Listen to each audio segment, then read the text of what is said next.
Bénin, bonjour l'Afrique, bonjour le monde. Mesdames, mesdemoiselles et messieurs, bienvenue à chacun et à tous et merci de vous installer confortablement. C'est la matinale qui prend le pouvoir à partir de cet instant jusqu'à 9 heures. Aujourd'hui, nous parlerons vaccination. Yasmine Damata, avec son invité, nous parlera de l'importance de cet acte qui pourrait sauver la vie et qui pourrait nous sauver pour la vie. Ensuite, mesdames, messieurs, nous parlerons écologie. Nous parlerons dans le débat matinal et surtout avec notre spécialiste maison, William Apollinaire-Tchoki, de l'environnement et de comment est-ce que l'on peut rendre hommage à des acteurs importants qui ont dédié pratiquement leur vie à l'agroécologie et à l'écologie. Ensuite, mesdames, messieurs, la question du jour viendra et nous avons voulu ce matin savoir comment est-ce que nous pouvons faire du jardinage dans nos maisons à Cotonou, vu le mode d'habitation que nous employons par ici. Mais avant tout ceci, vous le savez, c'est l'ouverture de la messe démarre toujours par l'information d'ici et d'ailleurs. Fifame Atari Salomé, bonjour. Bonjour, bonjour. Comment ça va? Bonjour le Bénin. Super bien réveillé. Bien. Comme d'habitude, on rend grâce à Dieu. C'est avec vous que nous allons poser le premier acte de cette célébration matinale. Ça va être le bulletin d'information. Exactement. Mesdames et messieurs, voici le tapis qui installe Fifame.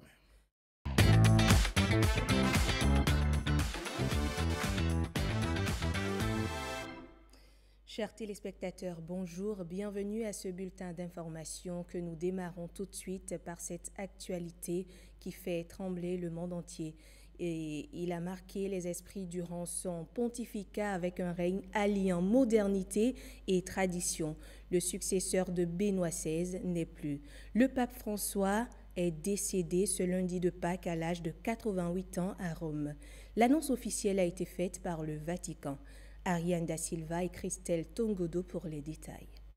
Élu le 10 mars 2013, le pape François aura été le chef de l'Église catholique durant plus de 12 ans. Premier pape jésuite et latino-américain de l'histoire, son pontificat a été marqué par plusieurs faits notamment. La réforme du code pénal du Vatican pour lutter contre la pédocriminalité et la corruption dans l'Église. Le 4 février 2019, le pape fait une déclaration historique sur l'islam.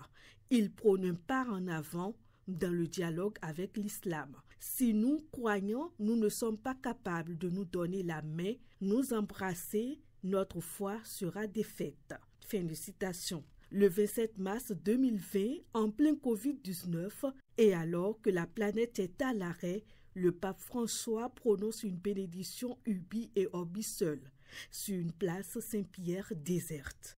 Le 24 juillet 2022, le pape François, affaibli par des douleurs aux genoux, est très attendu au Canada pour évoquer un sombre chapitre. Entre la fin du 19e siècle et les années 90, des milliers d'enfants autochtones ont été enrôlés de force dans des pensionnats subventionnés par l'État, mais administrés en majorité par l'Église catholique. Jusqu'à 6 000 enfants y ont perdu la vie. Après une prière, le pape François demande pardon à 3 reprises avec honte et clarté.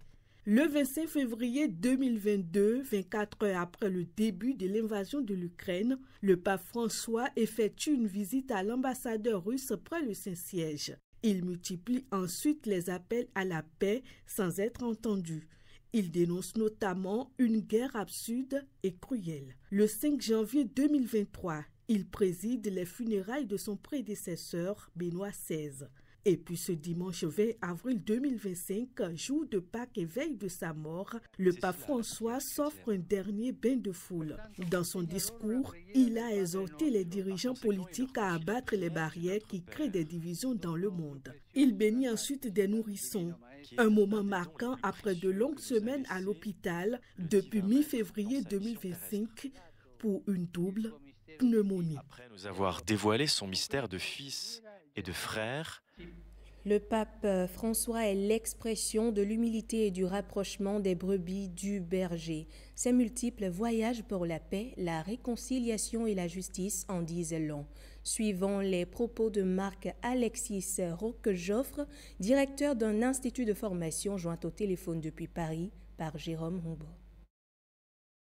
Le monde vient d'apprendre la mort du pape François, 266e successeur de Saint-Pierre. Argentin de naissance, Jorge Mario Bergoglio restera dans l'histoire comme le premier pape venu du continent sud-américain et le premier jésuite élu à la tête de l'Église catholique en mars 2013. Dès son élection, il avait surpris, renonçant aux appartements pontificaux, il avait choisi de vivre à la résidence Sainte-Marthe au Vatican, dans un logement modeste. Il circulait dans une petite voiture banalisée, loin du faste. Ses choix symboliques incarnaient un désir profond, celui d'une Église plus proche des pauvres, plus humble et plus fidèle à l'Évangile. Le pape François s'est attelé à réformer la curie romaine, appelant les cardinaux à la simplicité, à la transparence, à la sobriété. Il a ouvert des chantiers essentiels, la lutte contre les abus sexuels au sein de l'Église, la responsabilisation des évêques, l'écoute des victimes. Il a aussi plaidé pour une place accrue des femmes dans les responsabilités ecclésiales sans jamais rompre avec la tradition. Son pontificat a été celui des périphéries, celle des existences blessées, des migrants, des oubliés. Il a multiplié les gestes, les appels, les voyages pour aller à la rencontre des peuples. Le continent africain a compté pour lui. En 2015, François s'est rendu au Kenya, en Ouganda et en Centrafrique. En 2019, il a visité le Mozambique, Madagascar et l'île Maurice. En 2023, le pape a foulé le sol de la République démocratique du Congo et le Soudan du Sud. Partout, il a prêché la paix, la réconciliation, la justice. Le pape François s'est voulu un pasteur au souffle universel, profondément enraciné dans les réalités du monde. Avec lui, c'est une voix singulière qui s'éteint, celle d'un homme simple, radicalement évangélique, qui aura cherché à remettre l'Église en marche. Il est décédé ce lundi de Pâques 2025, lendemain de la fête de la Résurrection, quelques heures seulement après un dernier bain de foule, hier place Saint-Pierre à Rome. Sa mort en ce lendemain de Pâques résonne comme le signe pour les chrétiens et les catholiques d'un renouveau à une nouvelle vie. Et le décès du pape François est une grosse perte pour les fidèles de l'Église catholique. Une équipe a promené son micro dans quelques paroisses pour recueillir les avis des uns et des autres. Pour beaucoup, le pape François était un humaniste. On les écoute au micro de Françoise Insou et Blaise Adampo. Alors ce matin, lorsque j'ai voulu annoncer aux enfants que le pape est parti au ciel, je leur ai dit, vous savez, le Christ nous a sauvés de la mort. Ils ont répondu de la mort. Donc nous sommes vivants pour toujours. Et donc les enfants, si nous sommes vivants pour toujours, et le Christ nous a rendus victorieux de la mort, Sainte Thérèse dit, je ne meurs pas, j'entre dans la vie.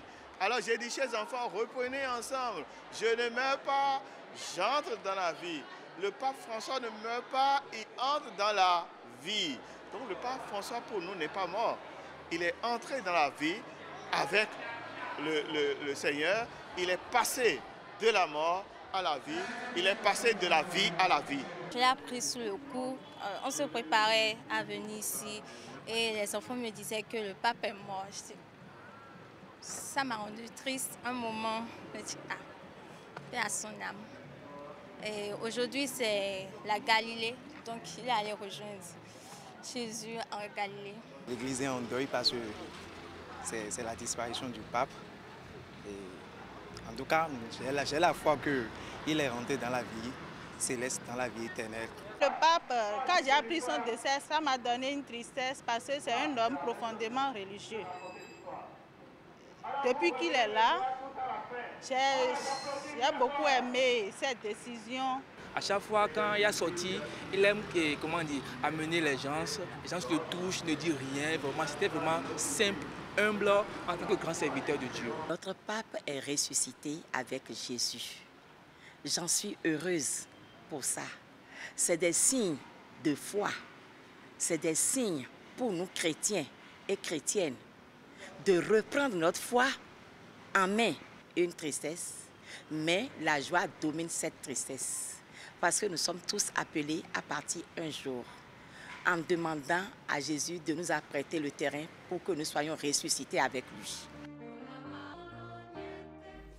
Et le décès du pape François, on en parle toujours dans ce journal. Ce décès suscite émotion et tristesse au service des œuvres pontificales missionnaires du Bénin. Nos collègues de l'antenne régionale de Porto Novo ont recueilli le témoignage du directeur de cette organisation de l'Église catholique, travaillant en étroite collaboration avec le Vatican. Écoutons le père Cosme Adjomale au micro de Viti Sarouhe et Calvador Arwano. Le sentiment, c'est un sentiment de tristesse, mais dans cette tristesse-là, nous avons aussi l'espérance en la résurrection. Et donc, toute l'Église vit dans cette espérance-là, surtout que même, nous sommes dans l'octave de Pâques. Disons que le pape même avait tout prévu. C'est le lundi de Pâques et c'est encore lui qui a ouvert le jubilé. Le rappel à Dieu du pape me fait me souvenir de 2 choses qui sont très importantes pour moi. La première chose, c'est la parole du Christ même. Lorsque le Christ dit « J'ai désiré ardemment manger cette Pâque avec vous ». Quand je place cette phrase sur la lèvre du pape François, je comprends tout. On n'est pas surpris de voir que sur les traces de Saint François d'Assise, il va à la rencontre. Le dialogue interreligieux, il aime beaucoup. Il y a des pays musulmans qu'il a visités. On a vu en Irak, on a vu dans beaucoup d'endroits, et même les pays en guerre. En 2015, on a vu une nouvelle facette du pape, ou bien des papes qu'on ne connaissait pas. C'est vrai que les papes parlent de la terre comme notre maison, mais aller jusqu'à dédier une encyclique en 2015 qu'on appelle, l'encyclique s'appelle Laudato Si. C'est très important. C'est-à-dire, le pape dit, ou comme sous-titre en français, la sauvegarde de la maison commune. Après cet instant, on a compris que l'église qu'on a cantonnée tout le temps, au niveau de la sacristie, ou bien c'est la liturgie, l'église est sortie. C'est vraiment une église en sortie missionnaire. Et cette fois-ci, c'est pour parler des changements climatiques, pour dire, attention, là où nous sommes en train d'aller là, la maison brûle. On a dit, ce n'est pas son rôle, ce n'est pas souci, c'est le pontife romain qui reste là au Vatican. Non, ce n'est pas de ça qu'il s'agit. Donc on peut dire même que le pape, c'est un pape écologique. On peut dire que c'est un pape vert, si on peut ainsi parler. Et à l'annonce du décès du souverain pontife, les réactions n'ont pas tardé. Plusieurs chefs d'État ont rendu hommage à l'illustre disparu. On les écoute. Le monde entier est en deuil après l'annonce du décès du pape François survenu ce lundi 21 avril. Des chefs d'État de toutes confessions et régions du globe ont exprimé leur tristesse et rendu hommage à celui qui fut le 266e souverain pontife de l'Église catholique. William Ruto, président du Kenya. Je salue son engagement indéfectible en faveur de l'inclusion et de la justice. C'est une grande perte pour les fidèles catholiques. Emmanuel Macron, président de la France. Durant tout son pontificat, le pape a été aux côtés des plus vulnérables et des plus fragiles. Mes condoléances les plus sincères à l'ensemble des catholiques du monde entier. Le président de la Commission africaine a également salué l'engagement courageux du pape sur le continent africain. Un engagement qui, selon lui, a amplifié les voix de ceux qui n'en ont pas en défendant la paix et la réconciliation et en se montrant solidaire de ceux touchés par les conflits et la pauvreté. Paix à l'âme de cet homme de Dieu disparu. Retour donc à l'actualité nationale. Ce lundi de Pâques, les chrétiens ont célébré la Galilée, symbole du rendez-vous avec le Christ ressuscité. À Cotonou, plusieurs communautés religieuses, notamment celles des églises catholiques, célestes et évangéliques, se sont réunies pour vivre ce moment fort de foi et de méditation. Entre ferveur et spiritualité, notre équipe vous emmène à la rencontre des fidèles. Françoise Insou et Blaise Adampo. 24 heures après sa résurrection, Jésus donnait rendez-vous à ses disciples en Galilée. À Cotonou, ce sont les enfants missionnaires de l'Église catholique qui ont répondu à l'appel. À l'Église Bon Pasteur de Kadjeoun, ils se rassemblent pour célébrer le Christ ressuscité. Et c'est les enfants qui sont missionnaires, c'est-à-dire ils sont des envoyés pour aller proclamer partout que vraiment le Christ est ressuscité et la joie de la résurrection est partagée par tous les enfants. Aller à la rencontre du Christ en Galilée n'est pas qu'un symbole. C'est un rendez-vous de foi, de renouveau et d'espérance.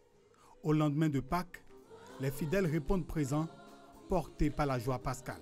Il y a la communion avec les autres enfants missionnaires. On retrouve nos anciens amis. Il y a la fraternité, il y a la joie et l'amour. Tout comme les premiers chrétiens l'exemple de Marie-Madeleine que Jésus a annoncé, de le rejoindre à la Galilée, c'est aussi un mémorial pour nous, pour aller à la rencontre de Jésus à la Galilée. Donc c'est toujours une fête pour nous. Notre itinéraire pascal nous amène aussi dans les églises du christianisme céleste. À la paroisse Saint-Jonas, cité d'Ochofa à Blangandan, comme à Omondié sous de Sekandi, l'appel de la Galilée est entendu avec un message fort adressé aux fidèles. Ceux qui ne vont même pas à l'église pendant 1 an, comme Jésus a dit de le retrouver à Galilée, nous nous arrangeons toujours pour être à Galilée. Donc nous sommes partis à Galilée aujourd'hui et nous avons effectivement rencontré Jésus-Christ. Quiconque se trouve être chrétien doit savoir qu'il est serviteur et qu'il a une mission à accomplir sur terre. Mais toutes les confessions ne marquent pas cette date du 21 avril. À l'Église universelle pour la restauration de la vision divine, la Galilée n'est pas au programme. Un rite qui est célébré dans le premier mois de Dieu, à partir de sa date 14, c'est-à-dire à partir de la première pleine lune de chaque année divine. Donc, nous, c'était l'ouverture de l'année pour nous, donc on s'était souhaité bonne et heureuse année. Entre la Galilée, lieu de retrouvailles et de recommencement, et Rome endeuillée par la disparition du pape François, les chrétiens oscillent entre joie pascale et recueillement, deux visages d'une foi qui malgré tout reste tournée vers la lumière. Et les filles et fils de Torviclin dans le département du Koufo ont profité de Pâques pour célébrer la vie dans une communion d'esprit. Le message a été fortement appuyé par l'évêque de Lokossa et le préfet du département du Koufo à l'occasion d'une messe initiée à cet effet. Suivons le reportage de Gloria Oni. La célébration de la résurrection du Christ a rassemblé autorités, personnalités, filles et fils et sympathisants de Torviclin autour de faits de société à bannir. Les investissements de toute nature autour des défunts. Quand les nôtres sont vivants, nos parents, on ne leur fait jamais d'anniversaire. Nos grands-mamans, nos papas, tout ça. Mais quand ils meurent, on va s'endetter. Ce qu'on n'a jamais fait de leur vivant, on va faire ça de leur mort. Une messe de résurrection ne veut pas célébrer comme une messe de funérailles. Nous voulons la vie. C'est la vie que les gens veulent. Ailleurs, on fait des recherches et la longévité va jusqu'à 80 ans. Chez nous, c'est encore 50 ans. Qu'allons-nous faire? Les populations de Torviclin ont très tôt compris qu'il faut saisir le taureau par les cornes. La messe pascale dite par l'évêque de Lokossa est l'occasion propice. Vous qui aimez manger au funérailles, cessez à partir d'aujourd'hui. Cessez. Parce que vous avez voulu sauver la mort. Vous prenez les parents, vous mangez, vous fêtez. C'est gravissime. C'est dangereux. Ça promet d'être c'est du pot. Ce que j'ai vu depuis le début des manifestations, c'est du beau. Se retrouver fréquemment pour réfléchir et fédérer les énergies autour des projets porteurs de développement, c'est désormais l'engagement que prennent ces populations. Une autre actualité dans ce bulletin d'information, le secteur touristique connaît depuis peu une évolution sans précédent et la destination Bénin devient l'une des plus prisées. C'est un fait indéniable. Les réseaux sociaux jouent aujourd'hui un rôle important dans la vulgarisation des attraits touristiques de notre pays.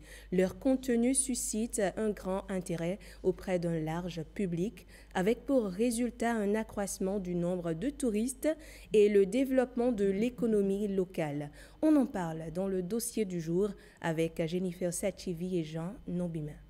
Faire du tourisme une source de développement économique, créatrice de richesses et d'emplois. Cette ambition du gouvernement mobilise de grands investissements afin de propulser le Bénin au rang des destinations de rêve. Et parmi les canaux de vulgarisation, les médias sociaux occupent une place de choix. Cela fait déjà quelques années que Jennifer s'adonne à cette activité qui pour elle est avant tout une passion.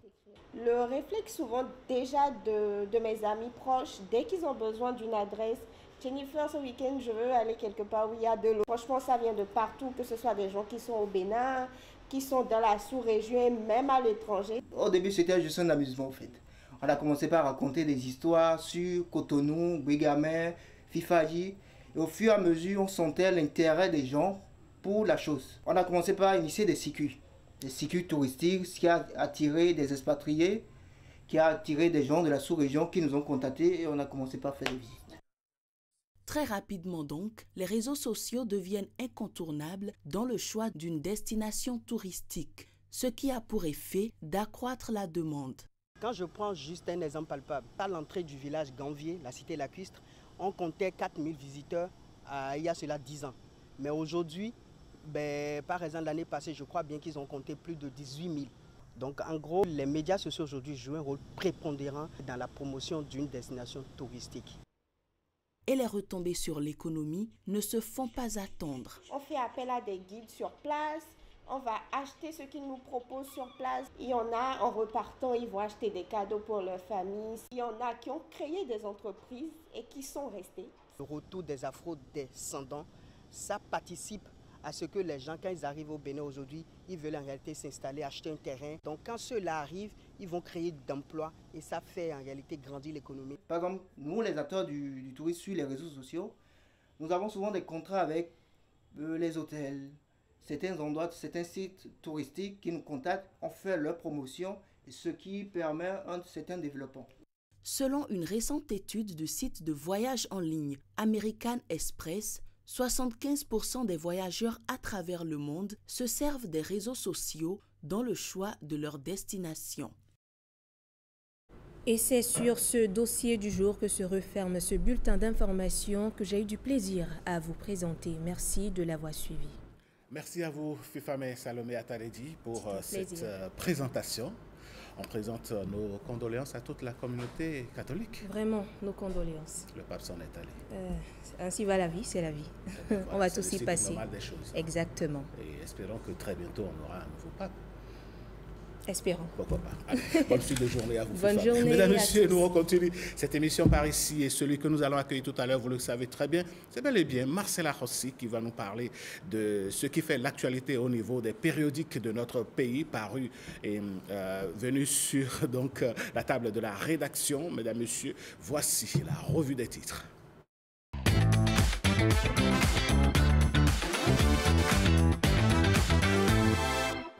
Marcel Achossi, bonjour. Allez, bonjour à tous. Que peut-on se mettre sous la dent avec les quotidiens béninois? À la une des quotidiens parus et parvenus à notre rédaction ce jour.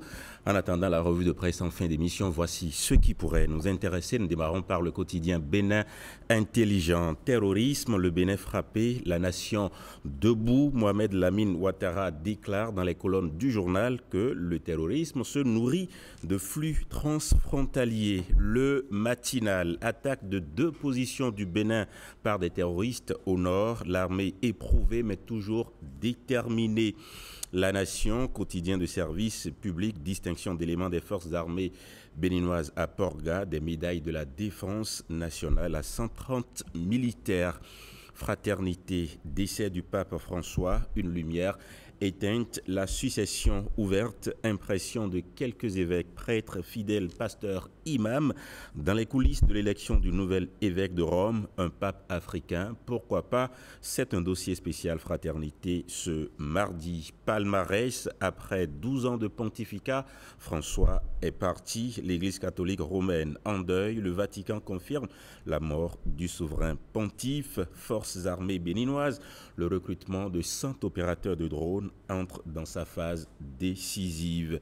Le télégramme, décès du pape François, le Bénin rend hommage à son héritage de paix et de compassion, un Africain parmi les favoris au Saint-Siège pour la succession du pape François. Le meilleur, Le pape François, cet été à 88 ans, fin d'un pontificat singulier, les 6 probables successeurs du pape François sont décrits dans les colonnes du quotidien Le Meilleur. La presse du jour à présent, à quelques mois des élections générales de 2026, les dessous de la cabale contre Humbedi et Diogbenou, les premières victimes du bilan de Patrice Talon. Nouvelle attaque terroriste au nord du Bénin. Benoît Degla appelle à une mutualisation des stratégies de combat avec les pays de l'AES. Le potentiel accusation de rançonnement, corruption passive et abus de fonction, le commissariat de Ouégbou, l'image d'une police agonisante et souillée, 5 000 francs exigés et perçus pour des services normalement gratuits. Gaskiani Info, FCBE, les démocrates vers un divorce définitivement consommé. Palmarès Tour du Bénin, 30 ans de légende cycliste racontée par le journal. Matin libre en porte-à-faux avec la ligne du parti à Bomekalavi, Topanou, une voix discordante au sein de l'Union progressiste, le renouveau, avec un point d'interrogation. Attention. Le chronomètre tourné d'installation de sous-section du bloc républicain à Vrancou, des conseillers communaux crient à l'exclusion. Le député Mathias Kouanou réplique et accuse un leader du parti de double jeu. Le confrère de la matinée, candidature des blocs à l'élection présidentielle de 2026, le peuple s'impatiente. Ouakatsira, depuis le Burkina Faso, le dernier dribble du pape François laisse les Africains sans voix, alors que les fidèles chrétiens baignaient encore dans l'allégresse du Christ ressuscité, jour de Pâques et de gloire que lui-même a fêté, bien que fort diminué physiquement. Le 266e successeur de Saint-Pierre a tiré sa révérence lundi de Pâques. Le Monde en direct, mort du pape François, les cardinaux appelés à rallier Rome dès mardi matin pour définir notamment la date des funérailles. Cela doit se faire ce matin. Donc voilà pour les titres, la revue de presse dans un instant. Merci à vous, mon cher Marcel. Eh bien, on espère que... Est-ce que vous croyez qu'un Africain pourrait être pape? C'est possible. C'est possible. Donc les jeux sont ouverts, vous croyez? Bien sûr. D'accord. Allez, ce qui est ouvert, c'est un peu le boulevard de nos invités par ici et de nos chroniqueurs. Moi, je vous souhaite une bonne suite. On se retrouve à la fin de l'émission. À tout de suite. Allez, à tout de suite, Marcel. Mesdames, Messieurs, nous allons recevoir, je dirais, notre première chroniqueuse, pour ne pas dire rubricard. On parlera donc aujourd'hui santé. On parlera donc santé, mesdames, messieurs. Nous avons commencé par nous poser la question. Voilà, monsieur, installez-vous, installez-vous. Voilà. Voici.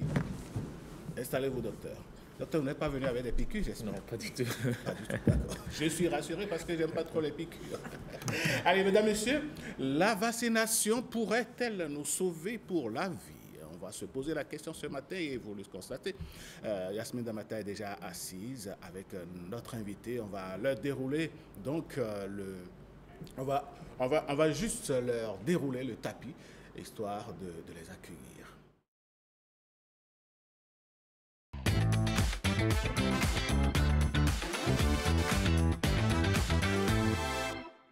Allez, c'est plutôt santé, hein? Bonjour Yasmine Damata. Alain Sotioum, bonjour. Comment allez-vous? Ça va très bien, la pleine forme comme d'habitude. Ah ouais, mais c'est normal, hein? Vous pouvez être en pleine forme quand on sait que désormais vous pilotez Fit Form. Ah oui, pour avoir toujours une bonne forme et également avoir une bonne santé.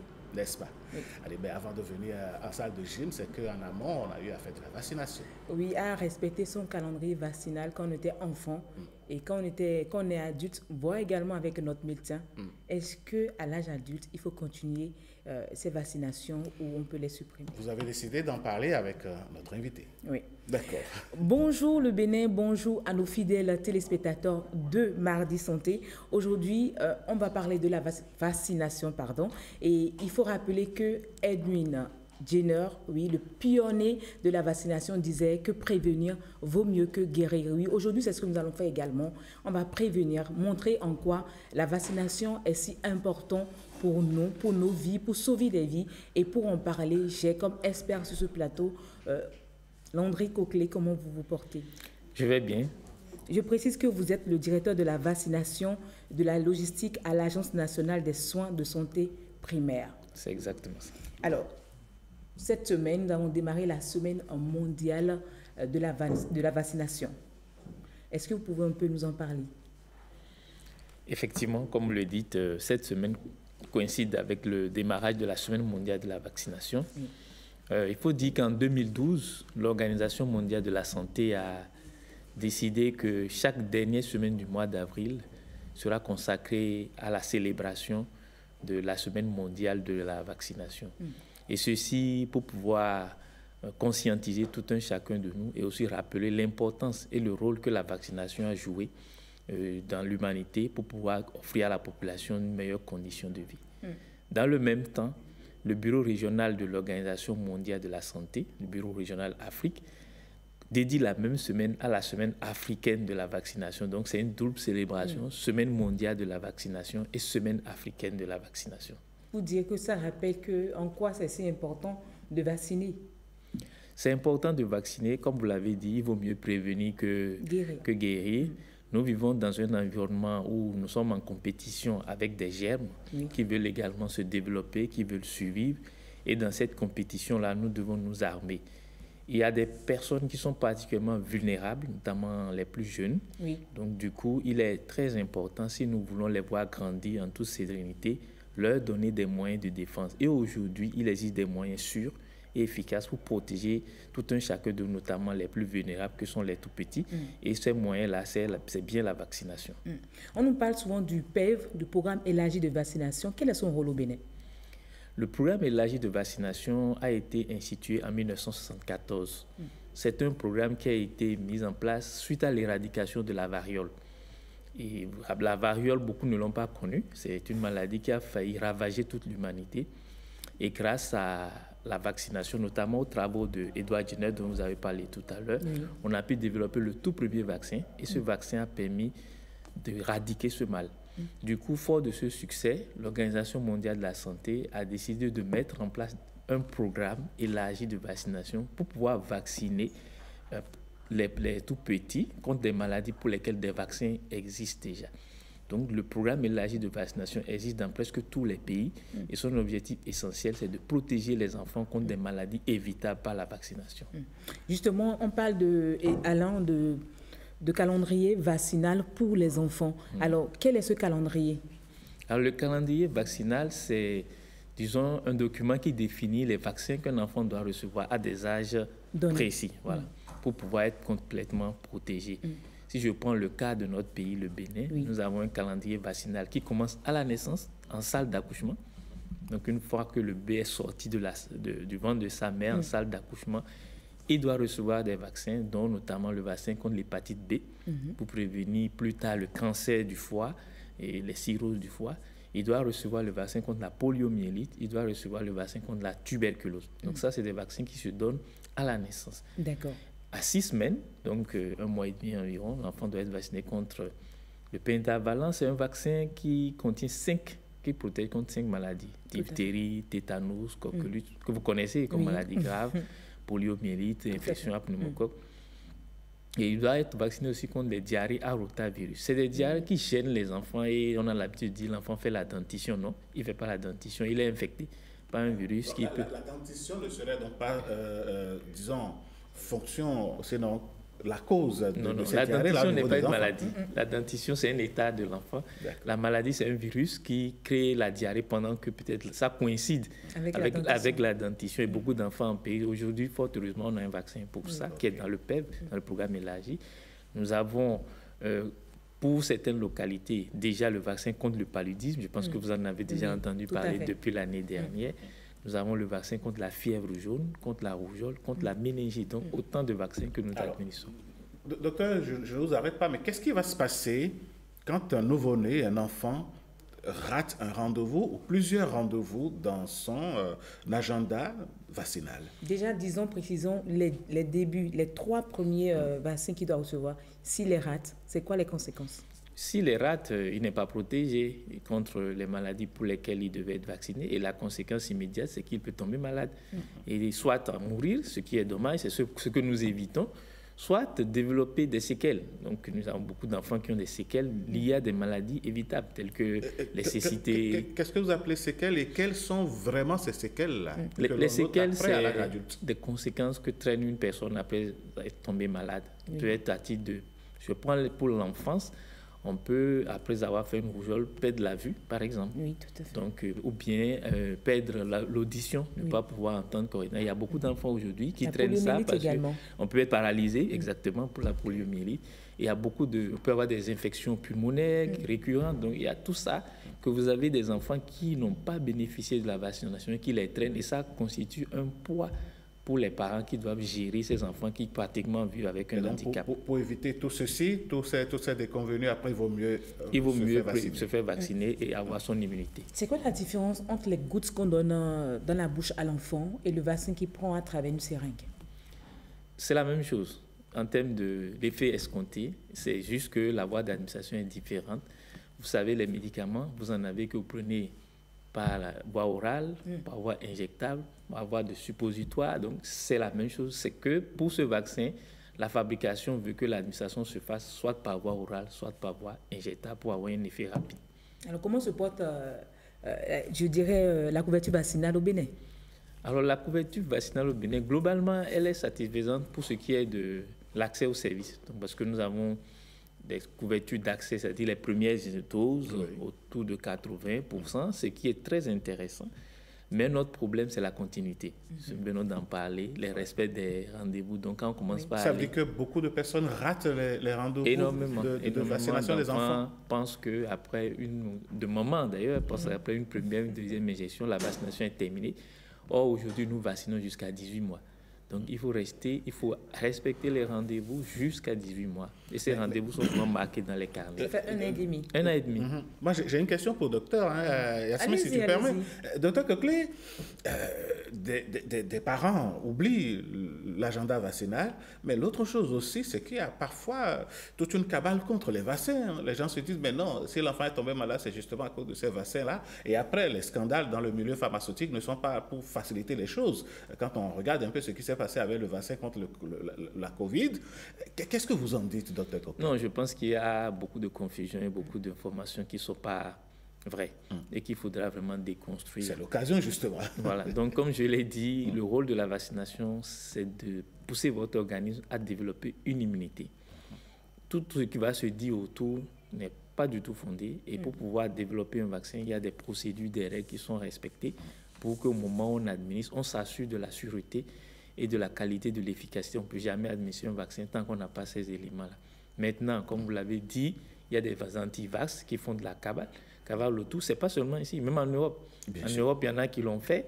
Et la conséquence, c'est qu'aujourd'hui, ils ont commencé par avoir des épidémies de rougeole dans beaucoup de pays européens et ils sont en train de revenir à la vaccination de base telle que nous la faisons. Donc, quand on tombe dans ces rumeurs, dans ces fausses informations, on met en péril la vie inutilement des enfants, alors qu'on pouvait sauver des enfants contre des maladies évitables. Il est donc capital de respecter l'agenda vaccinal. Alors, quels sont ces défis dans les zones rurales? Est-ce que les gens acceptent à bras ouverts les vaccinations?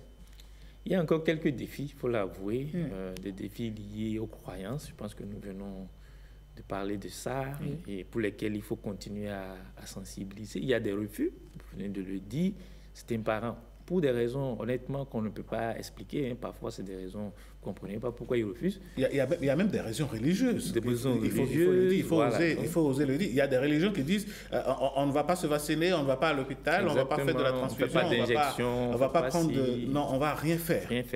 On ne va rien faire, mais malheureusement, on a beaucoup de décès infantiles dans ces localités. On a beaucoup d'enfants qui grandissent avec des tares.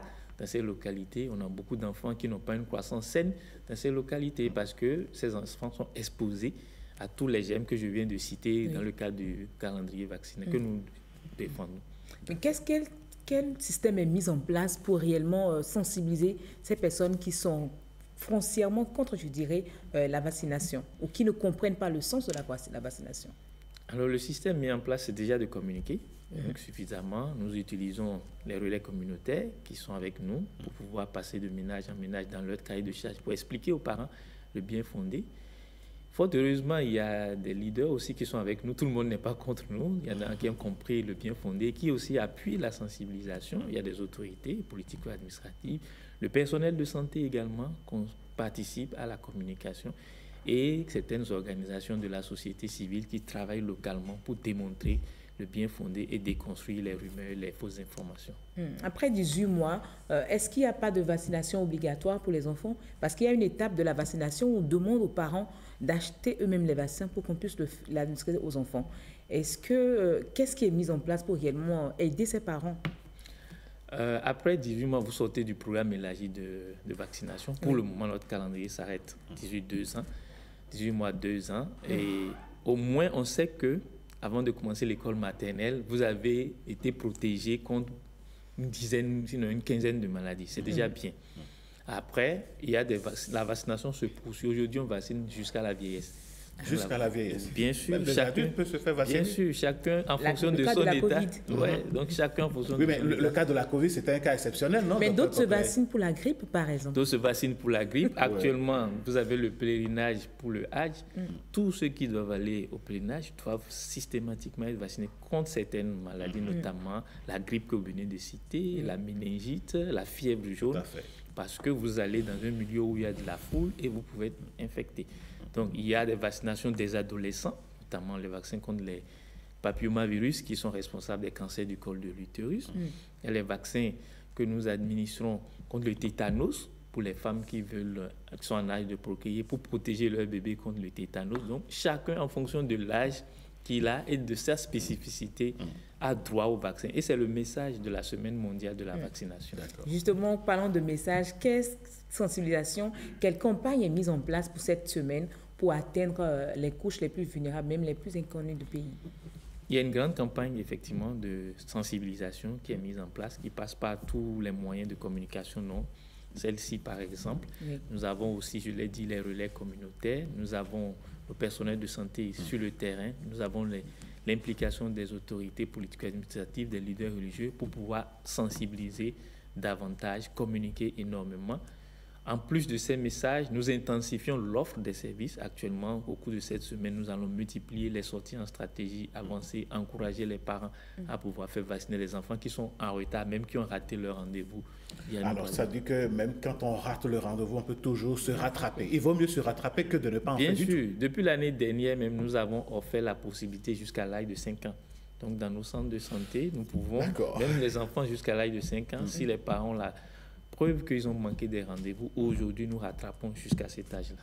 Qu'en est-il des vaccins qui sont payants? Les vaccins qui Parce que quand on parle de 5 ans, les vaccins ne sont pas totalement au niveau du... Ils sont déjà sortis du PEV. Du coup, il faut forcément payer de l'argent pour leur... Actuellement, nous avons une initiative que nous appelons le grand rattrapage. Et jusqu'à l'âge de 5 ans, jusqu'à la fin de l'année, c'est gratuit. Ce n'est pas payant. Félicitations.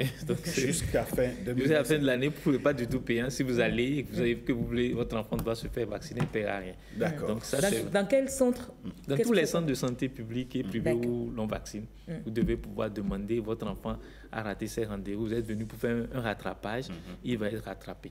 Alors, un message à l'endroit de ces personnes qui hésitent encore à faire vacciner leurs enfants. Alors, le message, c'est vraiment qu'il ne faudrait pas priver l'enfant de son droit. La vaccination, ce n'est pas facultatif pour les enfants, c'est un droit tel que les inscrits à l'école et tout. Donc, c'est un droit de l'enfant et ce serait dommage de le priver de ce droit de grandir en toute sérénité. Moi, j'encourage les parents à pouvoir se faire vacciner. Vous l'avez dit, je suis tout à fait d'accord avec vous. Il vaut mieux prévenir que guérir. Est-ce que je voudrais pour une dernière fois puissiez rappeler à ses parents le rôle de la vaccination dans le corps de l'enfant? Pour une dernière fois, comme vous l'avez dit, le rôle de la vaccination dans le corps de l'enfant, c'est de l'empêcher de tomber malade contre toutes les maladies qu'on a citées, polio et tout. L'enfant, il n'a pas le même système de défense que nous. Nous, on est assez grands, on a déjà traversé beaucoup d'épreuves que les enfants n'ont pas connues. Et ça, il faut le repérer, c'est parce que nous avons été vaccinés avant. Voilà, nous avons été vaccinés, nous avons été confrontés même aux germes sauvages et on a pu. L'enfant n'a pas encore ça et malheureusement, si on ne le vaccine pas, il va mourir. Eh oui, on va faire l'effort. Nous, on est déjà vaccinés, Yasmine. Comme on dit, nous, on est déjà nés. D'accord, je vous comprends. Mais bon, quand vous êtes adulte et qu'il y a des vaccins pour adultes, il vaut mieux les faire. Yasmine Damata, merci. Merci Alain. Je ne pouvais pas partir sans rappeler aux fidèles téléspectateurs, tel l'a dit Dr Coquelet, il faut forcément respecter le calendrier vaccinal de l'enfant. Si vous ne l'avez pas encore fait, si vous ne savez pas encore à quel état est votre enfant, prenez son carnet ou carrément allez dans le centre de santé où vous avez accouché et allez voir avec le personnel soignant, est-ce qu'à la naissance, mon enfant a pu faire les vaccins qu'il faut. Et si ce n'est pas le cas, il faut profiter du grand rattrapage. Jusqu'à décembre encore. Donc, profitez du moment où vous faites vacciner vos enfants, c'est de 0 à 5 ans et c'est gratuit. Merci beaucoup. Vous savez, Yasmine, elle ne fait pas que le sport. Quand c'est des questions de santé, c'est difficile de l'arrêter. Allez, bonne journée à vous. Merci d'être passé. Merci. Allez, mesdames, messieurs, on va recevoir notre spécialiste environnement maison. Oui, vous savez... Parfois, on regarde des maisons et on se pose la question si on dispose de spécialistes qui s'occupent de ces questions-là pour que nous ayons des maisons aérées, des maisons ensoleillées, des maisons où il fait bon vivre. L'autre parlera donc de construction résiliente. William Aplodecheki, bonjour. Bonjour Alain. Comment ça va? Je vais super cool et vous? Ça va, je vais super cool aussi. Alors, ce matin, vous avez décidé, William Aplodecheki, de nous parler de la construction résiliente et surtout du rôle des spécialistes de BTP. Tout à fait. C'est un véritable boom dans le secteur des BTP, un secteur en proie à de nombreuses réformes. Vous l'avez constaté, ces 10 dernières années, on construit beaucoup, que ce soit infrastructure routière et aussi bâtiments de haut standing.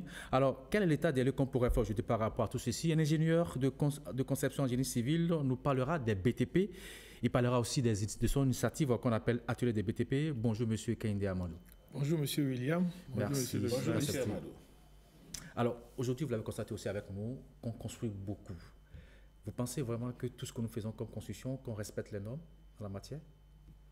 Ce n'est pas vraiment évident parce qu'il y a beaucoup de constructions, mais il y a d'autres constructions pour lesquelles les normes ne sont pas respectées. Et c'est pour ça d'ailleurs que beaucoup d'institutions publiques et autres là, travaillent pour que les acteurs de la construction respectent les normes. Alors, pourquoi on ne respecte pas les normes? Parce que vous qui êtes spécialiste, vous êtes là. Ça dit que nous qui voulons construire nos maisons, qu'on ne vient pas vers vous pour avoir les conseils, les bons conseils? Bon, en réalité, notons qu'il y a deux cas. Pour les chantiers publics, les normes sont respectées. Ça, c'est une obligation. Seulement public. Mais les chantiers privés du moins, la plupart du temps, les normes ne sont pas respectées parce qu'il y a certains acteurs qui ne suivent pas les prescriptions. Les prescriptions, par exemple, pour avoir un permis de construire, il faut respecter certaines choses, comme l'étude du sol, comme l'étude technique, la réalisation d'un bon plan et le suivi technique par des professionnels adaptés à la chose. Malheureusement, il y a beaucoup de chantiers privés. On ne voit pas ces gens d'experts là sur ces chantiers. Il faut aussi appeler le service d'un architecte. Voilà. Et ça... Ce n'est pas qu'un architecte, il faut partir d'un laboratoire d'études de sol, un bureau d'études, qui va faire d'abord l'étude de sol. Il faut partir aussi d'un géomètre expert. Un géomètre expert, un laboratoire d'études de sol, un architecte, un cabinet d'ingénierie pour l'étude technique et aussi, à la fin, un technicien pour suivre le chantier. Et quand on fait tout ce calcul, on se dit, mais c'est trop, je préfère appeler un kidam, un maçon, voici le plan, voilà, un point papier, on dessine, voilà, le salon n'est pas là, la salle d'eau, et puis c'est fini. Oui, c'est vrai. Bon, ce qu'on remarque, c'est que le propriétaire se transforme en architecte avec son maçon et il réalise le bâtiment. Le problème, quand c'est un bâtiment qui n'est pas aussi grand, un petit bâtiment, ça passe inaperçu, les conséquences. Mais quand c'est un bâtiment de type R+1, R+2, là vous allez sentir les conséquences. Il y a des bâtiments qui s'écroulent, il y a des fissurations, il y a des malfaçons, il y a beaucoup de problèmes qui s'observent au niveau de ces bâtiments. On pense qu'en évitant ces experts, on fait des économies. alors que les conséquences nous amènent à dépenser plus. Oui, mais quand vous dites ça à M. Kenyide Amadou, est-ce que quelque part aussi, c'est pas parce que vous, experts, vous êtes trop cher que les populations vous fuient finalement? Je ne pense pas, parce que quand le bâtiment a des problèmes, pour les rénovations, pour les réfections, on dépense énormément. Les réfections coûtent plus cher même que la réalisation du bâtiment. En termes de comparaison, vous voyez, par exemple, vous devez construire un bâtiment avec 15 millions, 20 millions avec un expert, et vous ne consultez pas les experts, vous réalisez le bâtiment peut-être à 15 millions ou bien à 18 millions. 5 années plus tard, il y a des conséquences. Vous voyez, le bâtiment veut s'écrouler, il y a des fissurations, l'infiltration d'eau. En ce temps, vous êtes obligé d'aller solliciter un expert. Celui-ci vient, il fait son étude d'expertise qui va coûter cher. Ouais. Après ça, il fait des prescriptions. Là, vous devez solliciter les professionnels comme les techniciens, les artisans et autres qui vont travailler. Tout ça, ça a un coût avec les matériaux que vous allez acheter. Donc, disons que vous pouvez même chiffrer jusqu'à 15-20 millions pour ces réfections-là. Et au début, avec les experts, ça peut vous coûter 20 millions. Vous l'avez réalisé peut-être à 15-18 millions. Et maintenant, vous allez dépenser près de 30 millions. Vous voyez un peu ce que ça donne? D'énormes dépenses. Voilà. Alors justement, pour corriger cet état de choses, vous avez quand même créé ce qu'on appelle atelier des BTP. Alors parlez-nous de ces ateliers. Comment ça va se passer concrètement? Bon, en fait, nous sommes partis d'un constat. Lequel? En tant que professionnel des secteurs de la construction, sur les chantiers. C'est ça que nous avons énuméré tout à l'heure. Okay. La mauvaise réalisation des ouvrages, le non-respect des normes, tout ça. Donc, c'est ça qui nous a motivés à initier en 2022 le projet qu'on appelle les ateliers BTP, qui constitue un carrefour interprofessionnel qui réunit les différents types d'acteurs des secteurs de la construction, à savoir les artisans, les techniciens, les ingénieurs, les responsables d'entreprises, les usines de construction, de fabrication de matériaux et autres, dans un climat d'échange, de réflexion et de partenariat à travers les ateliers de formation, les conférences débats, les consultations gratuites, la présentation des matériaux, des matériels et équipements adaptés à la construction. Donc tout cela, c'est pour participer à l'amélioration de la construction chez nous au Bénin. C'est pour apporter un de plus. Et la particularité ici, on s'accentue sur les artisans. Parce que vous savez, les artisans constituent un maillon important dans la chaîne de construction. Quand le concepteur finit de réaliser, de concevoir du moins, c'est les artisans qui réalisent. C'est eux qui font la mise en œuvre, la mise en œuvre de l'ouvrage. Donc forcément, il faut qu'il y ait de la compétence. Ce n'est pas que le technicien qui doit avoir forcément les compétences en termes de connaissances techniques et de normes. Il faut que les artisans aussi aient ces compétences-là. Même si on pense que c'est des gens qui ne sont pas trop instruits, et même s'ils ont le minimum de niveau intellectuel, il faut leur apporter certaines compétences en termes de normes, en termes de techniques de mise en œuvre. Parce qu'il y a plusieurs techniques de mise en œuvre. Et aussi l'usage des matériels, des outils. Aujourd'hui, il y a beaucoup d'artisans qui ne sont pas outillés. Vous allez, par exemple, sur un chantier où, pour pouvoir peut-être casser un pan de mur ou bien réaliser quelque chose dans le mur, il faut utiliser une perceuse. L'artisan va utiliser un marteau. Il brise tout. Il brise tout, il fait des vibrations sans savoir que ces vibrations vont créer des fissurations après sur le bâtiment. Ouais. Vous voyez par exemple le staffeur qui veut réaliser... Moi, je suis allé sur un chantier la fois dernière. On veut réaliser un staff au niveau du salon. Et qu'est-ce qui s'est passé? Je vois le staffeur avec son équipe prendre marteau, burin en train de casser la dalle. Pour faire des trous dans la dalle du moins, afin de sceller le support du staff. Et je dis, mais ça, c'est une aberration. Là, alors qu'il y aura de soucis. La dalle, c'est une structure du bâtiment. C'est une structure, si c'est une grande portée, c'est encore dangereux. Il y a la poutre, il y a les poutrelles, il y a tout ça. Donc, quand vous faites ça, vous fragilisez la résistance de la dalle. Est-ce que vos ateliers que vous organisez en quelques jours suffiront pour corriger cet état de choses? Vous avez dit, les exemples sont donnés, et puis là, je me dis, quelques jours, ça ne suffit pas pour corriger tout ceci. Bon, les ateliers qu'on organise depuis 2022, chaque corps d'État, chaque corps de métier du moins, à 2 séances de formation, c'est-à-dire 2 jours. Et il y a des modules de formation. Ces modules-là, ça vise certains problèmes. C'est pour corriger certains problèmes. On a noté certains problèmes dans chaque corps de métier et c'est par rapport à ça qu'on a conçu les modules pour apporter un de plus. Et vraiment, ça a d'impact sur les artisans parce que quand ils sortent de ces ateliers de formation, ils sont satisfaits, ils découvrent quelque chose de mieux. Les zones d'ombre qu'ils avaient, ils arrivent à comprendre. Et vraiment, c'est formidable. Moi, j'ai une question pour vous. De 2022, pardon, ce maudit chat qui rentre dans ma gorge là, de 2022 à aujourd'hui, est-ce que vous pensez qu'il y a eu un impact sur le terrain? Est-ce que ceux qui participent à vos ateliers, on peut réaliser aujourd'hui des ouvrages qui diffèrent de ceux qu'ils réalisaient hier, il y a quelques années? Évidemment, forcément. Vous savez, un artisan qui ne maîtrisait pas quelque chose et qui vient découvrir, et du fait qu'il ne maîtrisait pas, il réalisait ça d'une manière. Et aujourd'hui, il découvre que réaliser ça autrement lui permet d'aller plus vite et de bien réaliser la chose. Je crois que s'il va sur le chantier, il ne va plus refaire la même chose, à moins qu'il ait un problème. Il va changer de méthode. Il va changer de méthode. Nous avons, si on fait le bilan, on a formé plus de 5000 artisans depuis 2022 à travers tout le Bénin. Mais vous êtes tout le temps à Cotonou. Est-ce que vous êtes allé vers le nord, vers le centre, d'autres régions du pays pour toucher les autres artisans? Il n'y a pas que des artisans à Cotonou et à Porto Novo. Justement, on traverse le pays, tout le pays. L'année passée, on a fait Cotonou, Parakou, Djougou et Porto Novo. Cette année, pour la 4e édition, on va faire Abomey-Calavi, Lokossa, Natitengu et Porto Novo. Nous avons déjà fait Boïkon, nous avons fait beaucoup de villes. Et ça a touché aussi plusieurs départements.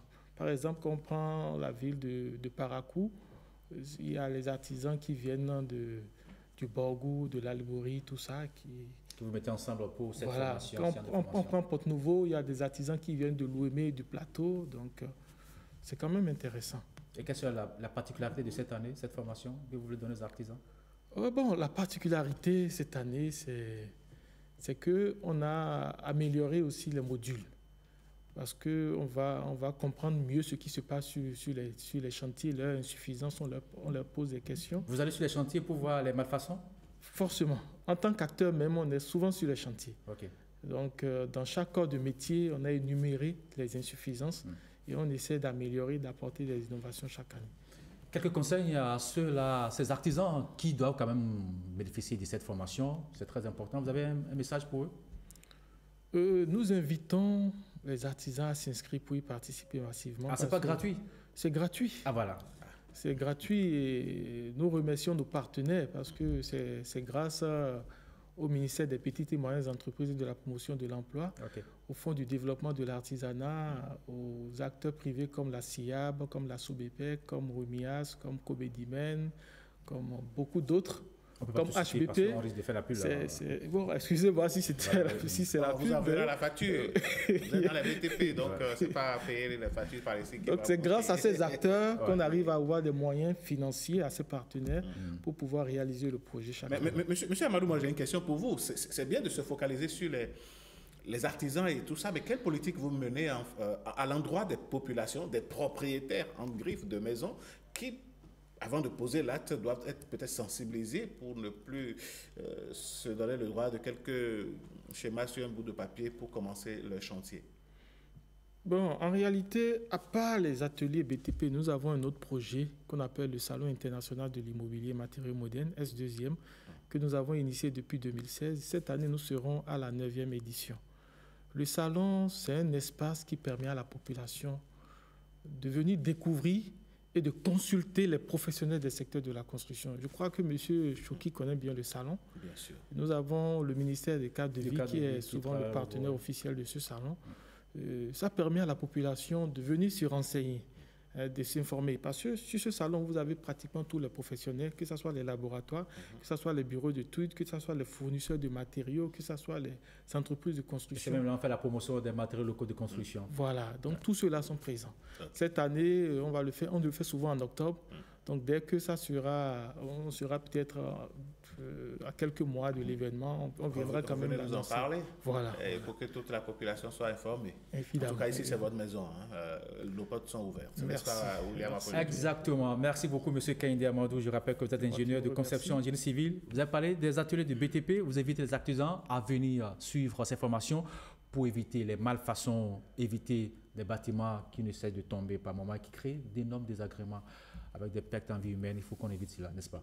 Oui, M. Choki. Je rappelle que cette année, c'est du 5 mai au 5 juin prochain. Et c'est les villes de Cotonou, d'Abomey-Calavi, Lokossa, Porte-Nouveau et Natitengu. Merci beaucoup à vous. Merci. Merci William Apollinaire Choki. On moi. va croire désormais qu'on aura des constructions résilientes. Ouais. Sauvegarder l'environnement, vivre dans une belle maison. Et surtout, utiliser les matériaux locaux de construction. C'est très important. N'est-ce pas? Ouais. Allez, merci à vous, chers amis. On va poursuivre cette émission et nous allons retrouver Apollinaire Choki tout à l'heure dans le grand débat. On parlera donc de ce combat de deux grandes figures écologiques.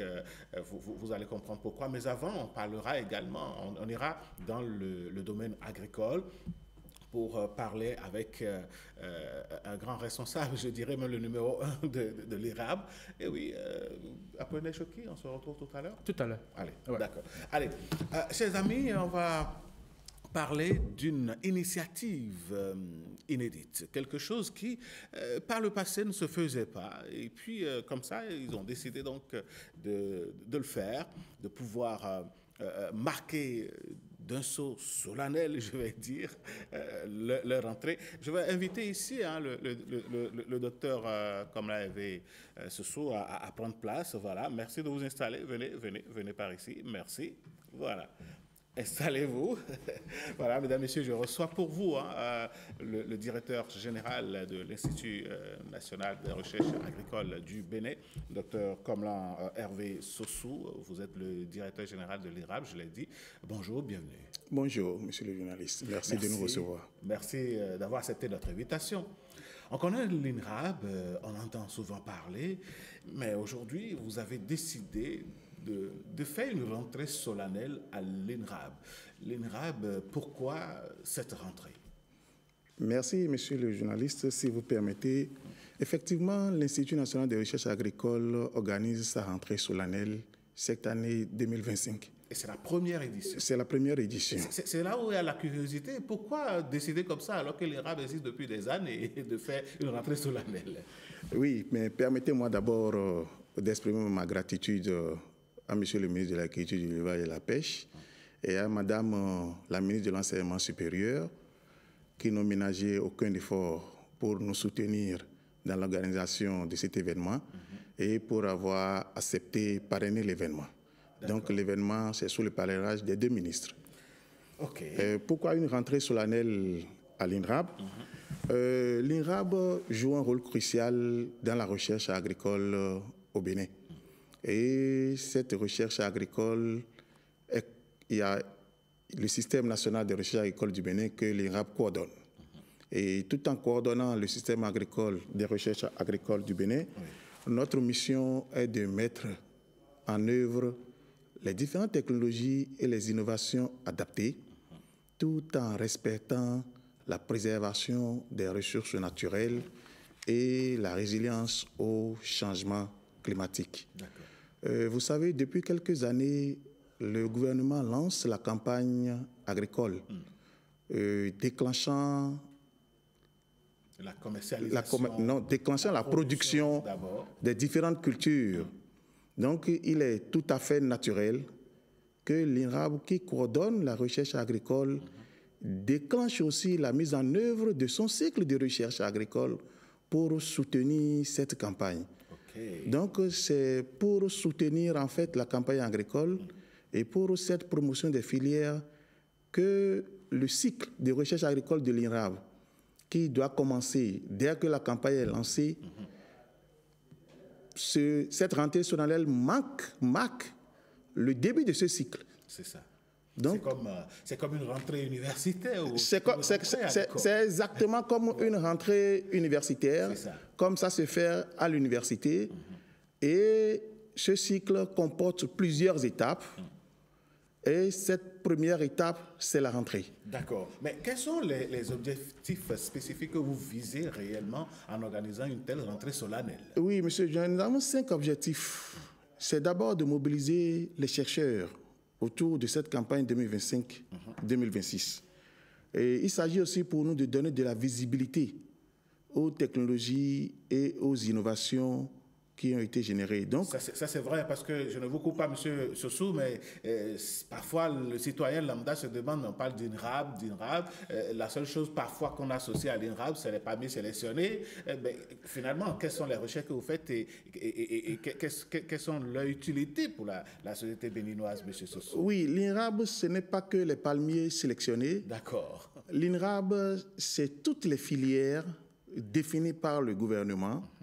Et l'INRAB, c'est 8 centres de recherche répartis à travers tout le pays. Si vous voulez, si le temps le permet, je peux vous décrire un peu nos centres de recherche. Quand nous allions au nord, nous avons 3 centres de recherche qui sont au nord. Et à Ina, au nord-est, nous avons le centre de recherche nord-est qui est là, qui s'occupe de tout ce qui est légumineuse.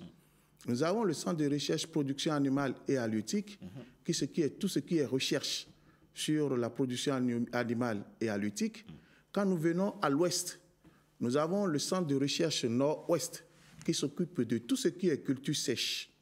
Maintenant, quand nous descendons, nous sommes au centre de recherche centre qui s'occupe de tout ce qui est anacarde, manioc, igname.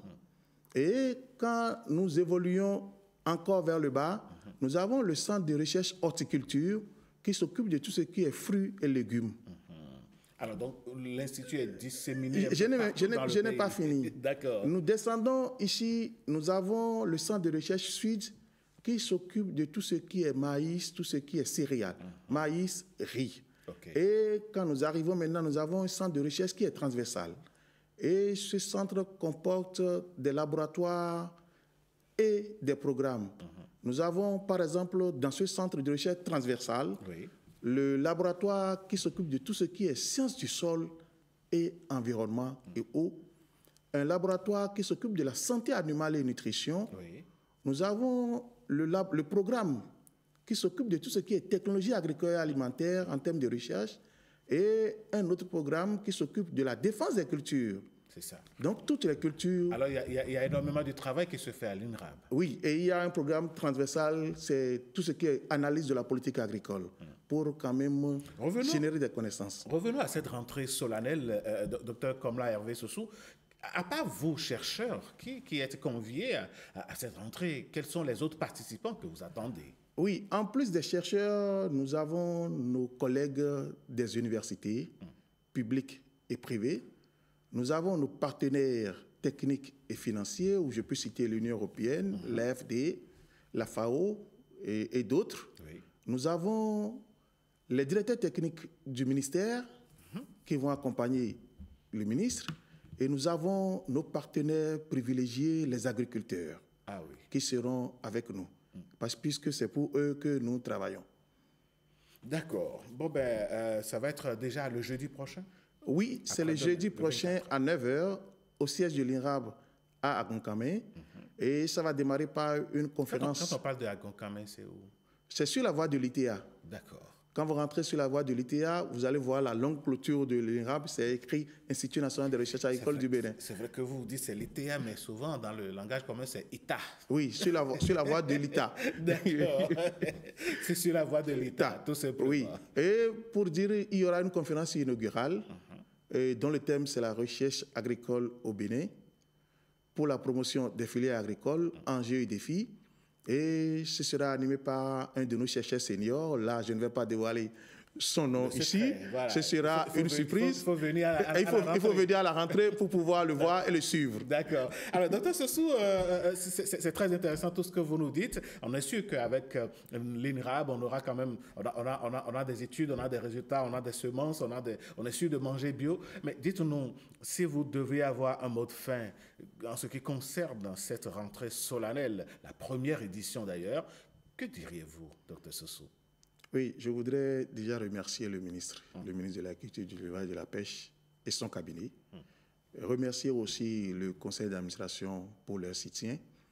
Dire merci à nos invités pour leur présence. Nous espérons plus de 200 personnes et nous souhaitons faire de cet événement un événement historique dans la vie de l'Institut national de recherche agricole du Bénin.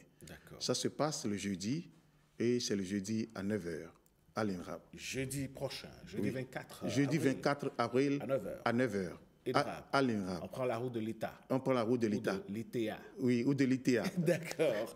Allez, merci beaucoup, Dr Sossou. Merci beaucoup à vous. Merci de nous recevoir. C'est moi qui suis honoré de vous recevoir. On vous souhaite une belle rentrée. Merci. Peut-être l'année prochaine. Et vous êtes invité aussi. Ah, d'accord. Je crois que Jean-Marie Sédolo, mon cher JMS, va se faire le plaisir de m'envoyer ma carte. D'accord. Allez, bonne journée à vous, docteur. Merci, merci, monsieur le journaliste. Allez, mesdames, messieurs, voilà qui donc est clair. Désormais, l'INRAB initie donc une rentrée solennelle pour pouvoir donc marquer son cycle d'activité. On est invité, hein, ça va être le jeudi prochain. Mais ici et maintenant, mes invités, ça va être mes messieurs environnement de la maison, ainsi que nos chroniqueurs, voilà, sinon nos experts, je vais dire, maison, qui ont l'habitude donc de venir sur ce plateau pour nous parler de l'environnement. Et aujourd'hui, on va rendre hommage à deux figures emblématiques. Ça va être avec William Apollinaire Tchoki, que j'invite sur ce plateau. Après, il sera en face donc avec celui-là qui porte le même prénom que moi. vous le savez, hein, on a l'habitude de dire que quand deux Alain sont sur le plateau, eh ben, voilà, l'ambiance est pas mal. Alors, on va parler de l'engagement du pape Jean-Paul II à l'écologie. On va parler de l'engagement également de Mère Dia. Vous savez, hier, ça faisait pratiquement un an, jour pour jour, que cette pionnière s'en est allée.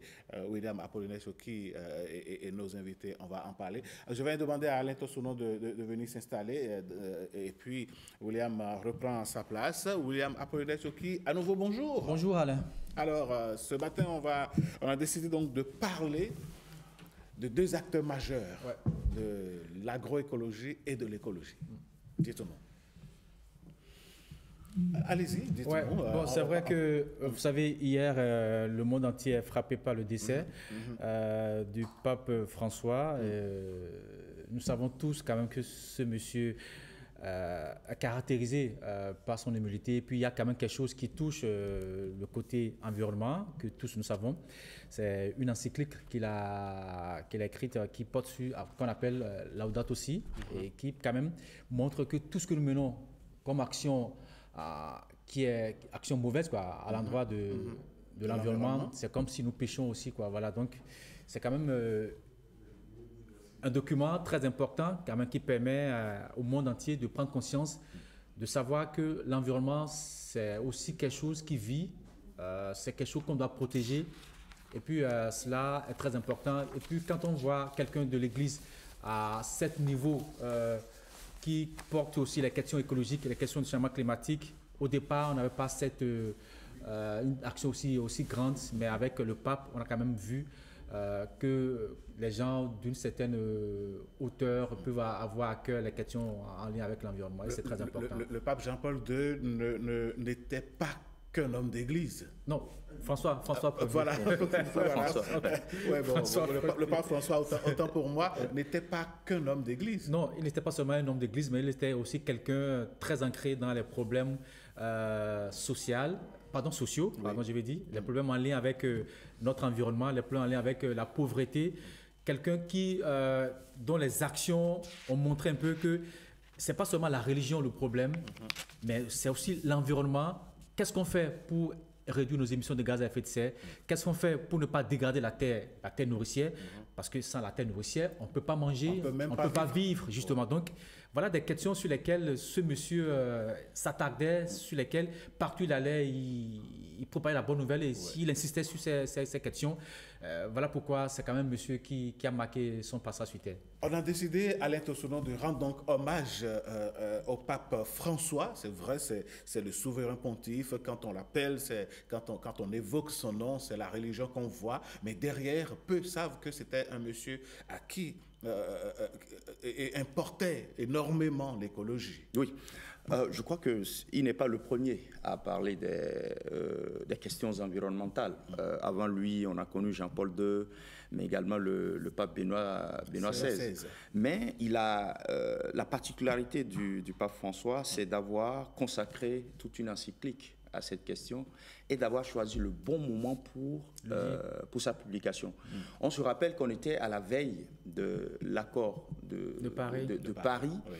Et cette encyclique a été publiée en mai 2015, juste avant l'Assemblée générale des Nations Unies qui a préparé donc, la COP donc 21. Le message était, le moment était choisi, et très bien choisi, et le message était très percutant, parce que cette encyclique qui comporte 6 chapitres a permis, une fois encore, de lancer l'alerte. L'alerte en se fondant justement sur les données probantes du GIEC, où évidemment il a fini par demander non seulement aux catholiques, mais il s'adressait aussi aux non-catholiques. Et c'est là où je pense que la portée de cette encyclique est allée au-delà de la religion, parce qu'il a parlé de conversion écologique, je pense. Et il a reconnu que, effectivement, chacun de nous avait une responsabilité majeure. Donc je pense que sa particularité, c'est d'avoir choisi ce moment-là, de parler aux dirigeants du monde qui devraient, pour l'avènement de cet accord de Paris. Et je pense que ça a beaucoup joué pour avoir cet accord historique que nous... qui n'était pas gagné d'avance. On allait à... Il y avait quand même il y avait beaucoup de résistance. Voilà. Il y avait beaucoup de résistance, mais je crois que son message a beaucoup contribué vraiment à l'avènement de cet accord de Paris, et je pense que c'est un hommage mérité que de rappeler cet engagement qu'il a eu à faire des questions environnementales vraiment une grande préoccupation, et à surtout ramener tout le monde à des évidences, parce que on sait très bien qu'il y avait un peu de scepticisme pour certains, mais il a très bien reconnu que le changement climatique avait été provoqué par les humains et que ces humains avaient une responsabilité véritablement de pouvoir donc, réparer les choses. Et l'une des choses aussi qu'il faut retenir dans cette encyclique, c'est qu'il a demandé aux pays les plus développés de vraiment donc, réparer le préjudice qui a été fait. Et je crois que c'est aussi les grands pollueurs. Bon, bien sûr, bien sûr. Et je crois que c'est au-delà de ce qu'on peut retenir de cette encyclique, c'est que c'est un pape, évidemment, qui a demandé qu'on ne sépare pas les différentes crises sociales et crises environnementales. Déjà, il était connu comme étant le pape des pauvres depuis l'Argentine, voilà. Mais il a montré que c'était une question complexe et qu'il fallait absolument voir cette crise environnementale comme aussi une crise qui a des relents au niveau social. Alors, Alain Tossouno, nous avons, vous l'aurez remarqué, hein, nous sommes nous sommes en train de faire des aménagements par ici sur ce plateau, et toujours pour satisfaire nos téléspectateurs et pour la dynamique dans laquelle s'inscrit désormais Bénin TV à travers donc la SRTB. William Apollinaire Choqué, on va recevoir quelqu'un, on va demander à notre ami. Non, c'est plutôt moi qui vais partir. Moi, je vais partir, je laisse la place à l'ambassadeur Teodoro. Voilà quelqu'un qui est resté au Vatican, qui connaît un peu comment ça se passe là-bas, qui connaît bien le pape François et qui pourra nous dire véritablement ce que ce monsieur a apporté en matière d'environnement, protection de l'environnement à notre planète Terre. Donc moi, je vais me retirer, permettre à ces gens de venir s'installer. Alors, on va demander à M. Théodore Loco de passer... Voilà. Non, attendez.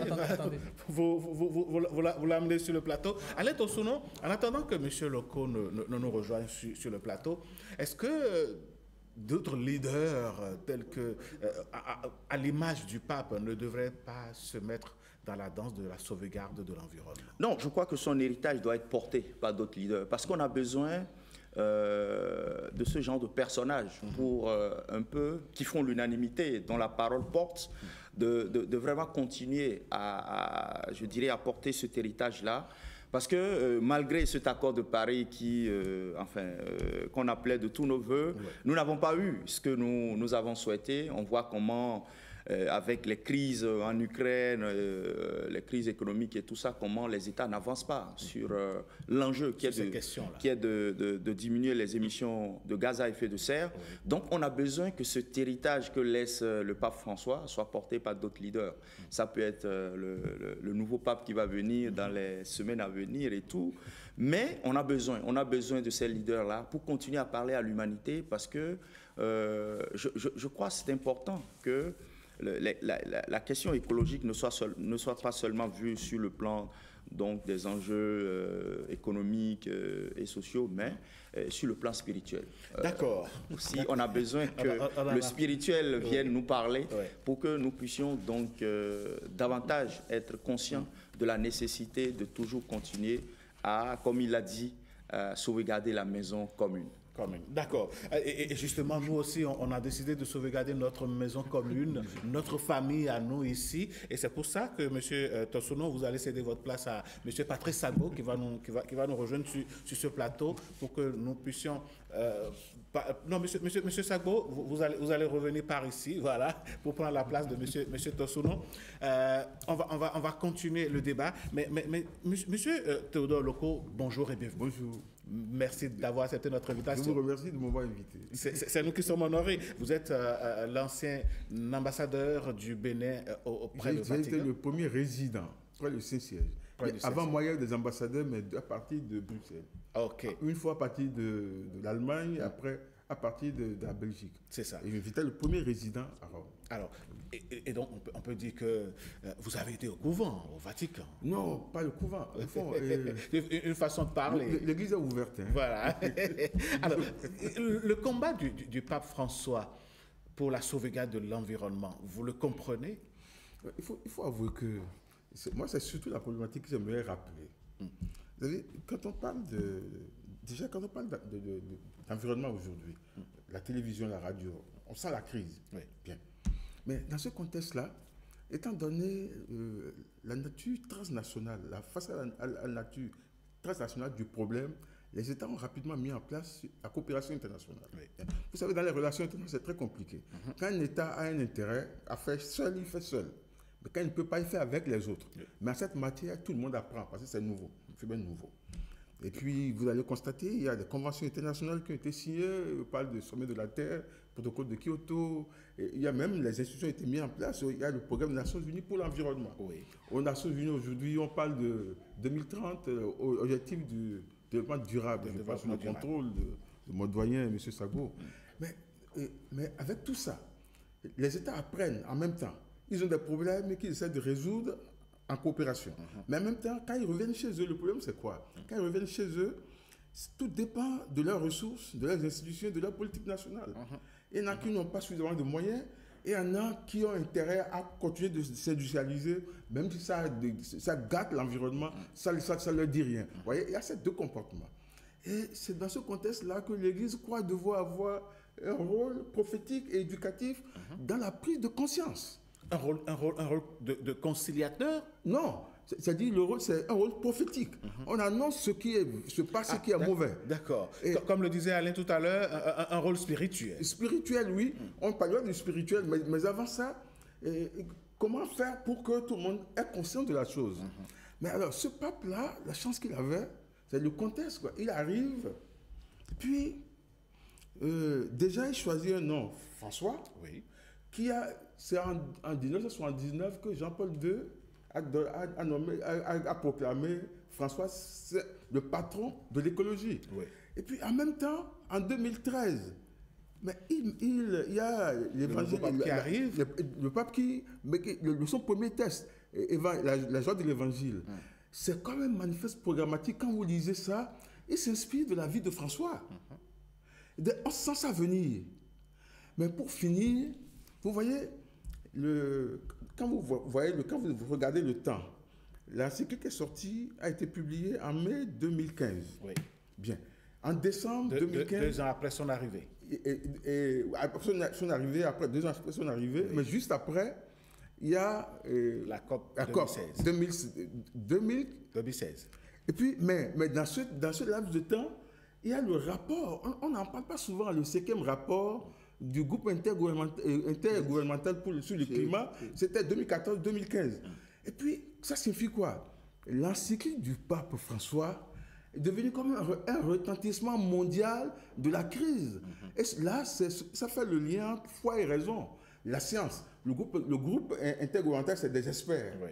Et puis, le pape, c'est comme s'il met avant lui, comme disait tout à l'heure le prédécesseur, le pape Benoît XVI, avant lui, le pape Jean-Paul II. Jean-Paul II parlait déjà de l'intégration de l'écologie humaine. Et lui, il a mis l'accent sur la loi morale naturelle. Et Benoît XVI a voulu aller plus loin en parlant d'ordre naturel et de transcendance. Et lui, il vient et il crée en parlant de conversion écologique, il crée la spiritualité de l'écologie. Il dit que le terrain, c'est comme si personne ne ressemble à l'autre. Les autres ont travaillé, parce qu'on se voit, Jean-Paul II, déjà, chacun avait sa spécificité. Voilà. Maintenant, après Jean-Paul II, c'est le professeur qui arrive. Après le professeur, on voit un Sud-Américain qui arrive, l'homme qui vient de loin, de la périphérie, comme il le dit. Et puis, dans un contexte, tout devient nouveau. C'est comme si c'est aujourd'hui qu'on parle d'environnement. Parce que il faut l'impact a été grand. A été grand. Et surtout, il y a dans son texte, la joie de l'Évangile, mais il parlait de la lecture des signes des temps. Ça, c'est très important. Quand on lit, parce qu'il va à la cause. Et il dit de la cause, il faut qu'on trouve la solution dans nos comportements. D'accord. Voilà. Monsieur Théodore Loco, on a été rejoint sur le plateau par Monsieur Patrick Sago. Bonjour, Monsieur Sago. Bonjour, Monsieur le journaliste. Bonjour à toutes et à tous. Comment allez-vous? Très bien, merci. Le pape s'en est allé. Oui. Son héritage environnemental doit demeurer. Bien sûr. Comment faire? Il faut dire d'abord, le pape n'est allé nulle part. Ah oui? Oui, il n'est pas mort. C'est ça. Ses personnalités ne meurent jamais. Il a laissé des marques indélébiles. Par le comportement, par les messages. Il a fait ce qu'il doit faire. Il a impacté le monde entier. Lorsque les dirigeants politiques parlent et le pape, on passe un passage du pape, tout le monde se tait. Il ramène tout le monde à la bonne conscience. Et c'est ça la création de Dieu. Dieu créa le ciel et la terre. C'est le 6e jour. Il s'est reposé. Il responsabilise l'homme pour dire, toi, occupe-toi de cet héritage et vis de ça. C'est ça qu'on a dit alors. Et le pape, les différents papes, et notamment François, n'a fait que ça. Parce qu'on a vu que la conscience avait déserté le forum. Chacun passe et fait ce qu'il voulait. C'est-à-dire, jusqu'à présent, les gens s'en foutent. Environnement, c'est quoi? Rien. On se lève, on fait ce qu'on veut. Jusqu'à présent, on rase des forêts, de grandes forêts, pour aller faire des terrains de football pour un développement de 2 semaines. Regardez ça. C'est du n'importe quoi. On prend des hectares de terrain pour dire on construit aéroport. Et c'est des gaz à effet de serre tous les jours. On n'a pas refusé d'utiliser les avions pour nous raccourcir les peines. On ne va pas refuser le développement. On n'a pas refusé ça. Mais il y a des développements mesurés. Ceux qui vous parlent de changement climatique tous les jours dans les administrations publiques, c'est eux qui dorment dans les climatiseurs tout le temps. Vous rentrez dans leur bureau chaque matin, vous ne pouvez pas rester. En voiture, c'est la même chose. Non, attendez. Attendez. Mais la chaleur est là, il faut quand même qu'il se rappelle. Ils nous ont dit, ils doivent être, c'est comme le ministère du cadre de vie et le ministère de l'agriculture. Notre police environnementale devrait être le ministère du cadre de vie. Lorsque tout le monde détruit, il dit stop. Mais puisqu'on n'a pas ça... Ils vont rester dans les bureaux sans climatiseur, comment il faut faire? Mais il y a une manière de construire. Tout le monde ne peut pas avoir accès à une climatisation. C'est des dépenses inutiles. Eux-mêmes se rendent malades et ils aggravent les causes de l'écologie. Le pape a fait construire. Il faut dire des choses. Moi, l'ambassadeur est bien placé pour faire l'historique. Voici. Mais moi, je constate des faits. Il s'est fait construire Papa Mobile là. C'est électrique. Il a mis des lampadaires. Il a posé des actes pour dire ce que solaire voilà. Pour dire ce que je dis, je le fais moi-même. Vous pouvez regarder son âge. Il participe à des COP activement. C'est activement ça. Mais il y a des dirigeants qui disent je ne participe pas. Parce qu'ils se voient tout puissants. C'est ça que moi je veux. C'est-à-dire, vous voyez, j'ai l'habitude de donner un exemple ici.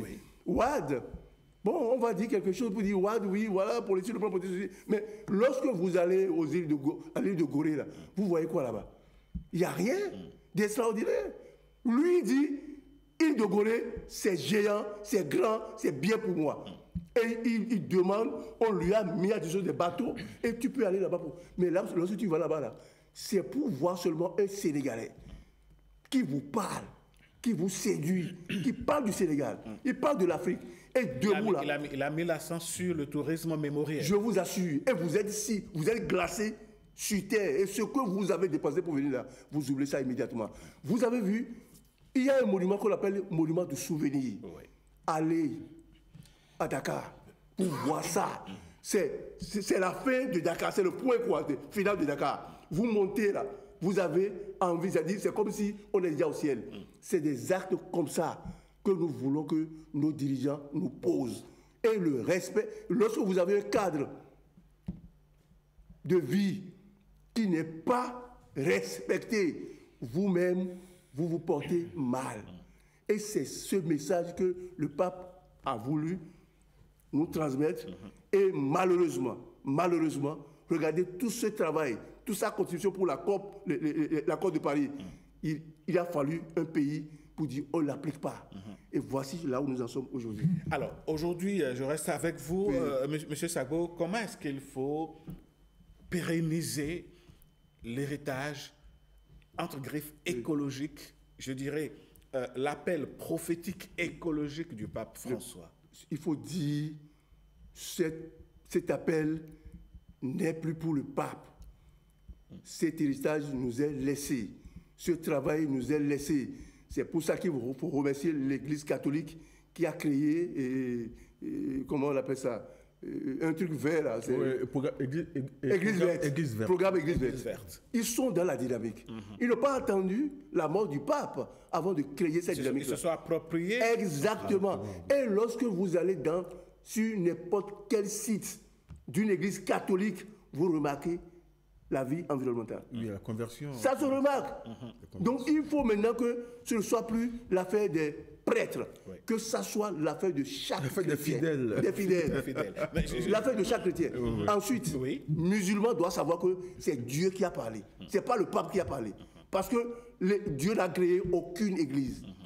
Dieu n'a créé aucune église. Dieu a dit, crois et tu es sauvé. Ce que je te dis là, suis ça. Le pape nous a laissé ce moment. Vous interpellez les musulmans, vous interpellez aussi les acteurs des religions endogènes. Mais j'ai dit tout le monde. C'est tout le monde. Ce pape, c'est un message. Le pape n'a pas de couleur. Ce pape-là va partout. Il va chez les musulmans, il va chez les chrétiens non catholiques, il va partout. Il va dans les milieux chauds, de guerre. Pour dire des choses. Donc, ce message nous est laissé. Notre responsabilité est totalement engagée pour nous approprier, nous intérioriser ces paroles-là, pour les mettre en pratique tous les jours. Nous ne devons jamais oublier. Tu marches dans la rue, tu marches, tu manges, sachez, tu ne dois jamais laisser. On ne crache pas dans la rue. C'est des actes comme ça que nous devons nous approprier pour dire, oui, le pape là, nous l'aimons et nous avons aimé ce qui nous a dit. Une petite anecdote, j'ai assisté à un fait dans la circulation la semaine dernière. Un usager dans un véhicule a jeté un sachet qui est tombé sur quelqu'un qui était sur les médias. La personne a rattrapé, il a remis ça dans la voiture. C'est ça. Oui, c'est un peu comme ça. C'est-à-dire, nous devons prendre conscience. Un cas de vie, c'est-à-dire qu'on te voit, on vient sur ce plateau, on est tout sale, crotté, on sent. Ce n'est pas le message du pape, ça. Tu dois être propre. C'est ça. Prendre conscience de la propreté, de ton environnement. Partout. On ne doit pas détruire. Un forestier ne doit pas venir chez toi pour dire, n'abat pas un arbre. L'arbre rend des services pour les oiseaux, pour les insectes, pour tout le monde. Te donne de l'air pur. Ouais. Et tu vas faire quoi? Monsieur Sago, ce qui est sûr, vous le savez, sur ce plateau, nous on est clean, la preuve, vous êtes bien habillé avec votre couvre-chef qui vous va si bien. Voilà, monsieur Loco a décidé d'être dans un style jeune, tranquille, j'aime bien. Monsieur Loco, c'est vrai, le pape s'en est allé. On voudrait garder son héritage écologique, et on voudrait que son appel continue d'être entendu. Qu'est-ce qu'il faut faire avec la nouvelle génération pour que ce message ne s'estompe pas? La nouvelle génération, c'est-à-dire le monde entier, ou seulement l'Église. Oui. La nouvelle génération, oui. Il faut dire que, d'abord, sur le plan spirituel, il y a des remarques à faire sur le plan spirituel, humain et intellectuel. Mais je me limite ici à l'aspect intellectuel. Oui. Mais si vous faites attention, tout le combat qu'on fait, les États qui se retrouvent, M. Sabou vient de faire tout le point de la démarche générale, mais au fond, nous parlons de justice, simplement de justice environnementale. Oui. Et quand nous disons ça, il y a la justice distributive. Comment faire pour que les avantages et les dégâts soient partagés? Il y a maintenant la justice procédurale, la prise de décision. Si, comme dit l'Église, quand une responsabilité est plus proche du village ou du quartier, il faut aider les gens à prendre la décision à ce niveau. Et ça marche en matière d'environnement. Le pape l'a souvent dit. La dernière chose, c'est la reconnaissance. Le pape est allé jusqu'au Canada, voir les populations autochtones. C'était un signal pour dire que, attention, j'entends souvent M. Sabou parler des semences sur vos antennes. Les OGM. Les OGM. Vous voyez, on détruit la nature. Et c'est la dignité humaine qui part. Parce que ces populations-là vivent de ça. Elles n'ont plus rien. Mais le pape, c'est la démarche générale, ça. Mais le pape, il a simplifié cette démarche intellectuelle. Il dit, déjà au 19e siècle, avec la première encyclique de Rerum Novarum, on parle de la question ouvrière. C'était la question sociale. Mais il dit aujourd'hui que question sociale, question environnementale, tout est lié. Tout est lié. Donc, et maintenant, ce pape, il fait le lien entre la justice sociale et la doctrine sociale de l'Église pour dire, les pauvres là, au fond, quand on parle d'environnement, il y a un problème d'égalité. Et les gens qui sont dans leur bureau climatisé, dans leur maison climatisée, dans leur voiture climatisée. Mais il y a des pauvres qui n'ont rien et qui n'ont même pas de moyens de défense. C'est-à-dire qu'ils souffrent de tout ce qu'on produit. Ils sont vulnérables. Ils sont vulnérables et n'ont pas les moyens de se défendre. Transposé à l'échelle des nations, il y a des nations grosses pollueuses et les petites nations qui ne sont pas industrialisées et qui subissent. Et qui subissent. Maintenant, pour la nouvelle génération, le plus important, vous voyez, moi, j'aimerais bien qu'on retrace le parcours intellectuel du pape, mais sur le plan philosophique. Il est parti, il a dénoncé l'anthropocentrisme exacerbé. L'homme croit qu'il est au centre du monde et il détruit le monde. Il dit ça, c'est pas bon. Il n'est pas seul. Il y a eu d'autres philosophes, Hans Jonas, lui, il a parlé même, un philosophe allemand, parle de la fin des temps modernes. Il dit la technocratie, on se croit au supérieur, on détruit tout. Mais si on peut continuer, c'est à l'université, les philosophes continuent dans cette réflexion-là. Après lui, il y a eu Michel Serres, et puis Romano Guardini, mais tous, c'est-à-dire, le pape, cette fois-ci, il fait la preuve du lien entre la foi et la raison. C'est ça, c'est le don à l'humanité, ça. C'est-à-dire, ne pas dire, ça c'est l'Église, non, c'est l'affaire de tout le monde. Et quand le pape monte aux causes pour trouver la solution, c'est pour dire, nous sommes tous concernés. C'est ça. Je crois que c'est la meilleure façon. On est sur le même bateau. Voilà. Donc cette démarche intellectuelle-là doit être poursuivie.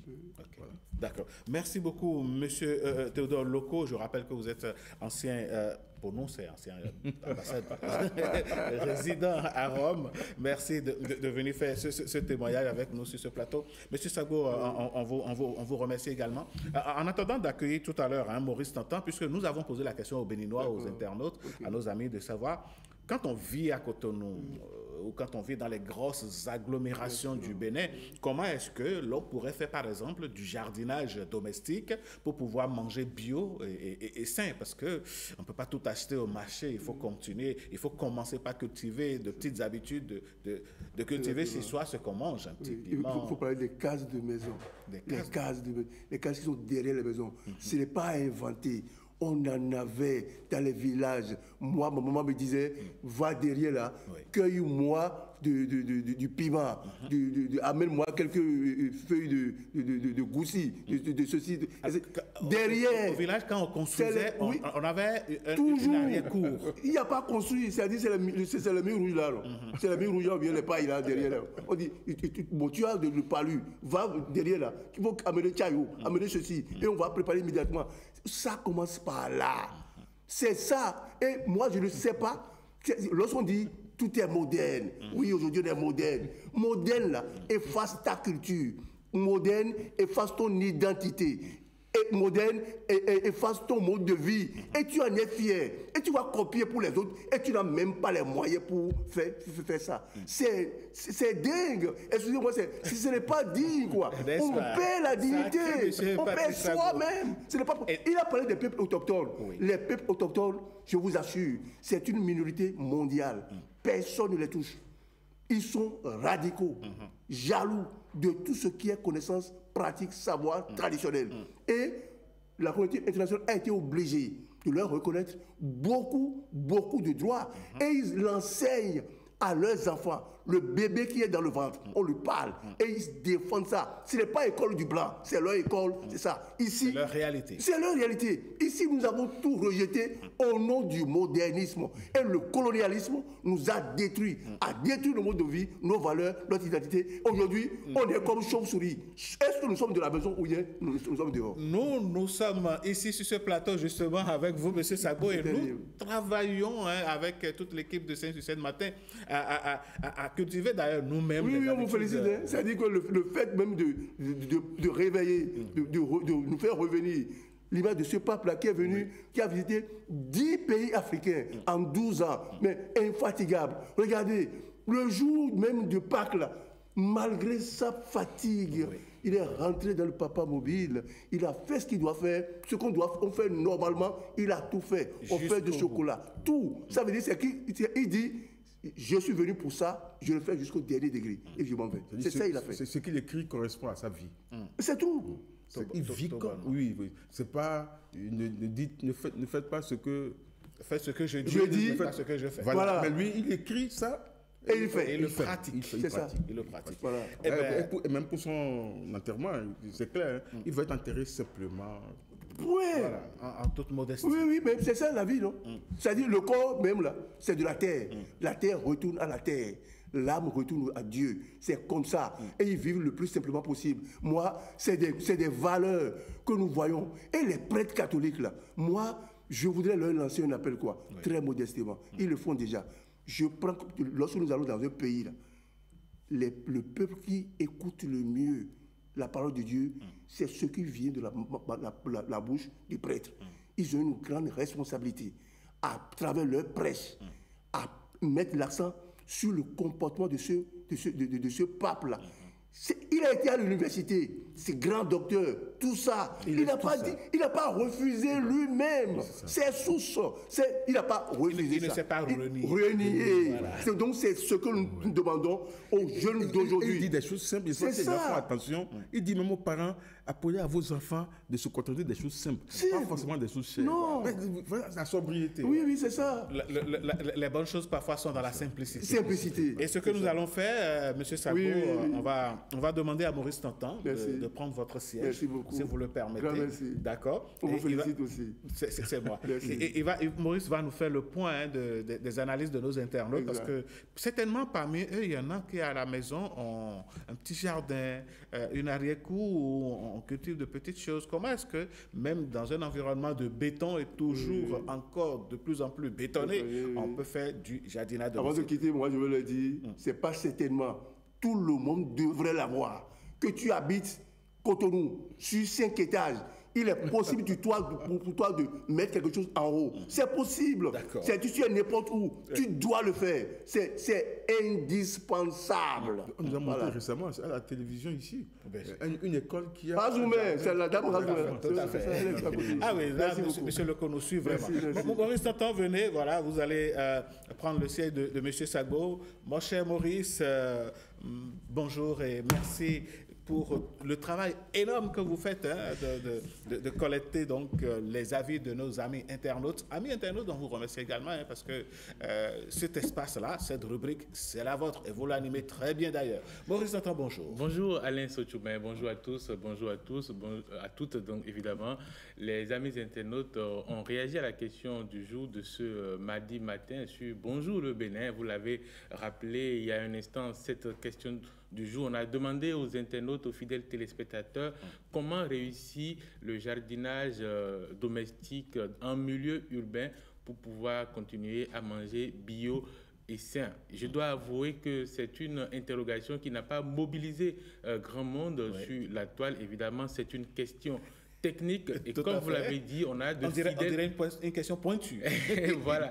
On a quand même des abonnés, des fidèles abonnés qui sont spécialistes, qui connaissent pas mal de choses. On a retenu 2 commentaires très précis, très avisés, on va dire, sur le sujet. Je vais vous donner l'étude de quelques conseils de nos amis internautes pour réussir le jardinage domestique, même en milieu urbain comme à Cotonou. Je vais commencer donc avec Stanislas Sidagbo qui nous écrit que réussir le jardinage domestique en milieu urbain au Bénin pour manger bio et sain est tout à fait possible avec quelques bonnes pratiques adaptées au contexte local. Voici donc quelques conseils, écrit-il. D'abord, en premier lieu, il faut choisir un emplacement adapté. Il détaille que même en ville, il est possible d'utiliser un balcon, une terrasse, un petit bout de jardin ou même des espaces communautaires partagés pour cultiver des plantes. L'essentiel est que l'endroit soit assez ensoleillé, c'est-à-dire recevoir 6 à 8 heures de soleil par jour. En deuxième lieu, il faut utiliser des contenants appropriés, écrit-il, avec peu d'espace au sol. Les jardinières, les pots, les bacs recyclés ou les sachets de plantation sont très utiles. Il existe aussi des techniques comme le jardinage vertical sur des murs ou clôtures qui maximisent l'espace. Il faut préparer un bon sol. En troisième position, mélanger la terre locale avec du compost maison comme des déchets végétaux, des épluchures pour enrichir le sol naturellement sans engrais chimiques. Le compost améliore la structure du sol, retient l'eau et apporte des nutriments essentiels. Choisir les bonnes plantes, privilégier donc des légumes et herbes locales adaptés au climat béninois comme la tomate, le piment, aubergine, coriandre, basilic, etc. Ces plantes demandent moins d'entretien et poussent bien sous notre climat. Dernier conseil de Stanislas Sidagbo, gérer l'eau intelligemment. Le climat peut être chaud et parfois sec, récupérer l'eau de pluie, arroser le matin ou en fin d'après-midi pour limiter l'évaporation et utiliser le paillage pour conserver l'humidité. Autre commentaire sur la question du jour, donc le second commentaire, je vais dire, le jardinage bio en milieu urbain écrit Avila, c'est un super projet pour réussir. Il faut tenir compte de quelques éléments clés. Premièrement, le choix des plantes est crucial. Il faut opter pour des légumes et des fruits qui résistent à la chaleur et aux éventuelles variations de pluviométrie. Ensuite, la qualité du sol est importante. Même en milieu urbain, il faut améliorer la terre avec du compost. Les déchets organiques de votre cuisine, coquilles d'œufs, épluchures sont une excellente source de nutriments. Vous pouvez aussi utiliser du fumier pour bien décomposer, éviter les engrais chimiques pour rester bio. L'arrosage est un point essentiel, ajoute-t-il, surtout pendant la saison sèche. Il faut arroser régulièrement, mais sans excès pour éviter la pourriture des racines. Et enfin, la protection contre les nuisibles est également importante. Les méthodes naturelles sont préférées en bio, c'est-à-dire les pièges à insectes, les purins de plantes comme le purin d'oxy, pour lutter contre les parasites, la rotation des cultures. Voilà donc, mon cher Alain Sochoumen et chers amis téléspectateurs, ce que les amis internautes, on va dire, ont écrit sur la question du jour de ce mardi. 2 avis très intéressants, on dirait même des professionnels, pour ne pas dire des passionnés du jardinage domestique. Ils ont donné beaucoup de conseils, point par point, pour pouvoir nous aider à réussir. La chose est possible, hein? On n'est pas obligé d'acheter tout au marché. Oui, je pense que, comme l'a dit quelqu'un dans le commentaire, même avec des petits espaces, on peut optimiser. Et ce qu'il faut faire à la maison, je pense que c'est d'abord une culture qu'il faut avoir, donc c'est pas nécessairement avoir une grande quantité de production de jardin, même 2-3 plantes, 2-3 bacs dans lesquels on fait pousser de la tomate ou bien des légumes, du piment. C'est déjà... Banalement, vous pouvez récolter 1 ou 2 kilos de oui, pourquoi de pas, tomates. bien sûr. Mais je pense, comme je l'ai dit, c'est surtout la culture, c'est surtout le fait d'avoir conscience que c'est important de produire soi-même ce qu'on mange qui est essentiel aussi. L'éducation. Voilà. Merci beaucoup. Alors, Monsieur Leco, on va prendre congé de vous. On vous remercie d'ailleurs d'avoir accepté notre invitation. On va vous retrouver prochainement sur notre plateau pour aborder d'autres thématiques. Ça me fera plaisir. Allez, si vous avez un mot de fin, lequel serait-il? Comme mot de fin, je tenais à dire que tout à l'heure, quand il faisait son point, je me suis dit, s'il n'y a pas la conversion, on n'en arriverait pas là. C'est ça. Ça signifie que la démarche dont nous parlons aujourd'hui, ce pape qui arrive dans un contexte où il y avait des défis, il y avait des initiatives internationales, et il sort un document, et les églises font le relais, programme Église verte. Je crois que ça, et puis aujourd'hui, le programme Église verte, ces programmes sont en liaison avec les gouvernements dans nos États. Et donc, il faut réussir la conversion. Exactement. Et tout le monde se met au travail. Merci, M. Théodore Loco. Je rappelle que vous êtes un ancien ambassadeur du Bénin au Vatican. Merci d'avoir accepté notre invitation. Merci à vous, Maurice Tantan. Merci, Alain. On se retrouve demain. Absolument. D'accord. Allez, Marcel Arrossi va s'installer pour nous présenter la revue de presse, chose promise, chose due. Vous le savez, mesdames, messieurs, ce qui fait l'actualité au niveau de nos journaux vous sera décortiqué par mon cher Marcel Arrossi. Voici le tapis qu'il installe.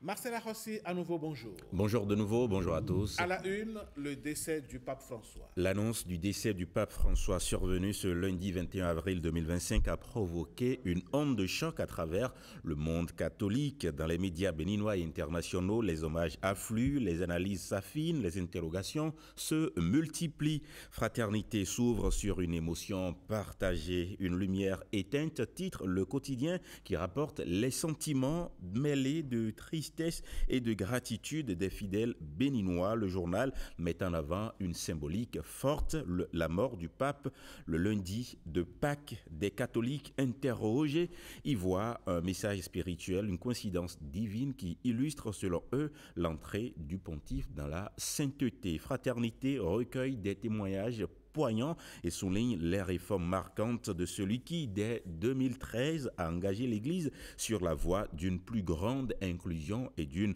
proximité renouvelée avec les plus vulnérables. Le quotidien Le Meilleur confirme fin d'un pontificat singulier. Il rappelle que le pape François s'est éteint à 88 ans après plus d'une décennie à la tête de l'Église universelle. Le journal évoque déjà les regards tournés vers Rome, où les préparatifs du conclave s'accélèrent tandis que la succession se profile. Ils mettent en exergue l'ampleur de l'héritage spirituel et diplomatique de François, soulignant les enjeux de la transition à venir. Fraternité revient également sur les propos du père Anno Éric Aguenounon, directeur de l'Institut des artisans de justice et de paix, qui rend un hommage appuyé à un homme qu'il qualifie de prophète des temps moderne. Dans une interview empreinte de respect, le père Aguenounon salue une figure visionnaire. Le pape François a mis l'Église sur orbite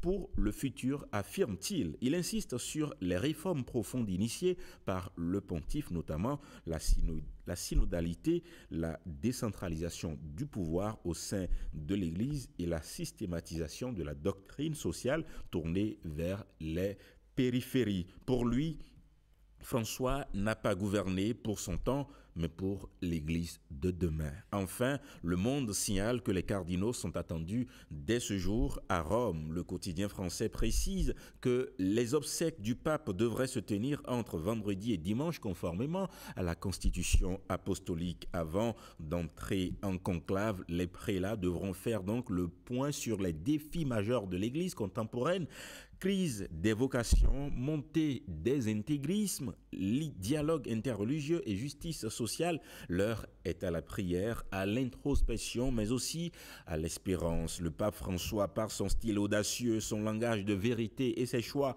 courageux, aura redéfini les contours de la mission pastorale contemporaine. Les regards sont désormais tournés vers le futur conclave. L'Église catholique entre dans une nouvelle phase de son histoire. La presse du jour, Marcel, évoque les dessous de la cabale contre Adrien Humbedi et Joseph Diogbenou. Le quotidien indiqué estime que Humbedi et Diogbenou, chacun à leur manière, sont devenus les premiers à répondre du bilan d'un régime qui approche un tournant décisif. Le journal décrypte, analyse et met en lumière les ressorts profonds d'une offensive politico-médiatique qui prend de l'ampleur malgré le calme apparent sur la scène nationale. Le quotidien souligne d'abord que ces attaques ne sont pas anodines. Elles s'inscrivent, selon lui, dans un contexte de fin de règne où les règlements de compte internes à la majorité présidentielle se multiplient. Humbedi, pour sa part, paie aujourd'hui le prix de ces critiques mesurées à l'encontre du régime, notamment sur la question des libertés politiques, des exilés et des détenus qu'il qualifie souvent de politiques. La presse du jour interroge: a-t-on encore le droit au sein d'un parti au pouvoir de faire entendre une voix dissonante? Pour les détracteurs du président honoraire du PRD, la réponse est non. Le journal rappelle que les critiques pleuvent autant de l'intérieur que de l'extérieur de sa famille politique, nourrie par son passé, son supposé manque de constance et son refus de se taire sur certaines dérives concernant Maître Diogbenou. L'analyse du journal révèle un autre pan de cette cabale. L'ancien président de la Cour constitutionnelle, devenu leader de l'Union progressiste, le Renouveau, serait désormais ciblé par ses propres alliés d'hier, frustrés par son positionnement incertain et son départ jugé précipité de la Cour constitutionnelle. La presse du jour note que l'homme de droit, perçu jadis comme le dauphin potentiel de Patrice Talon, subit aujourd'hui les revers d'une ascension politique mal consolidée. Eh bien, voilà qui met un terme donc à la revue de presse de ce matin. Merci Marcel Arrossi. Merci, c'est moi. On se retrouve demain, par la grâce de Dieu. Avec le même plaisir. Allez, mesdames, messieurs, nous, on sera toujours heureux de vous servir aux premières heures de chaque journée. Ça va être Bonjour le Bénin. Merci de nous avoir suivis. On se retrouve demain, par la grâce de Dieu.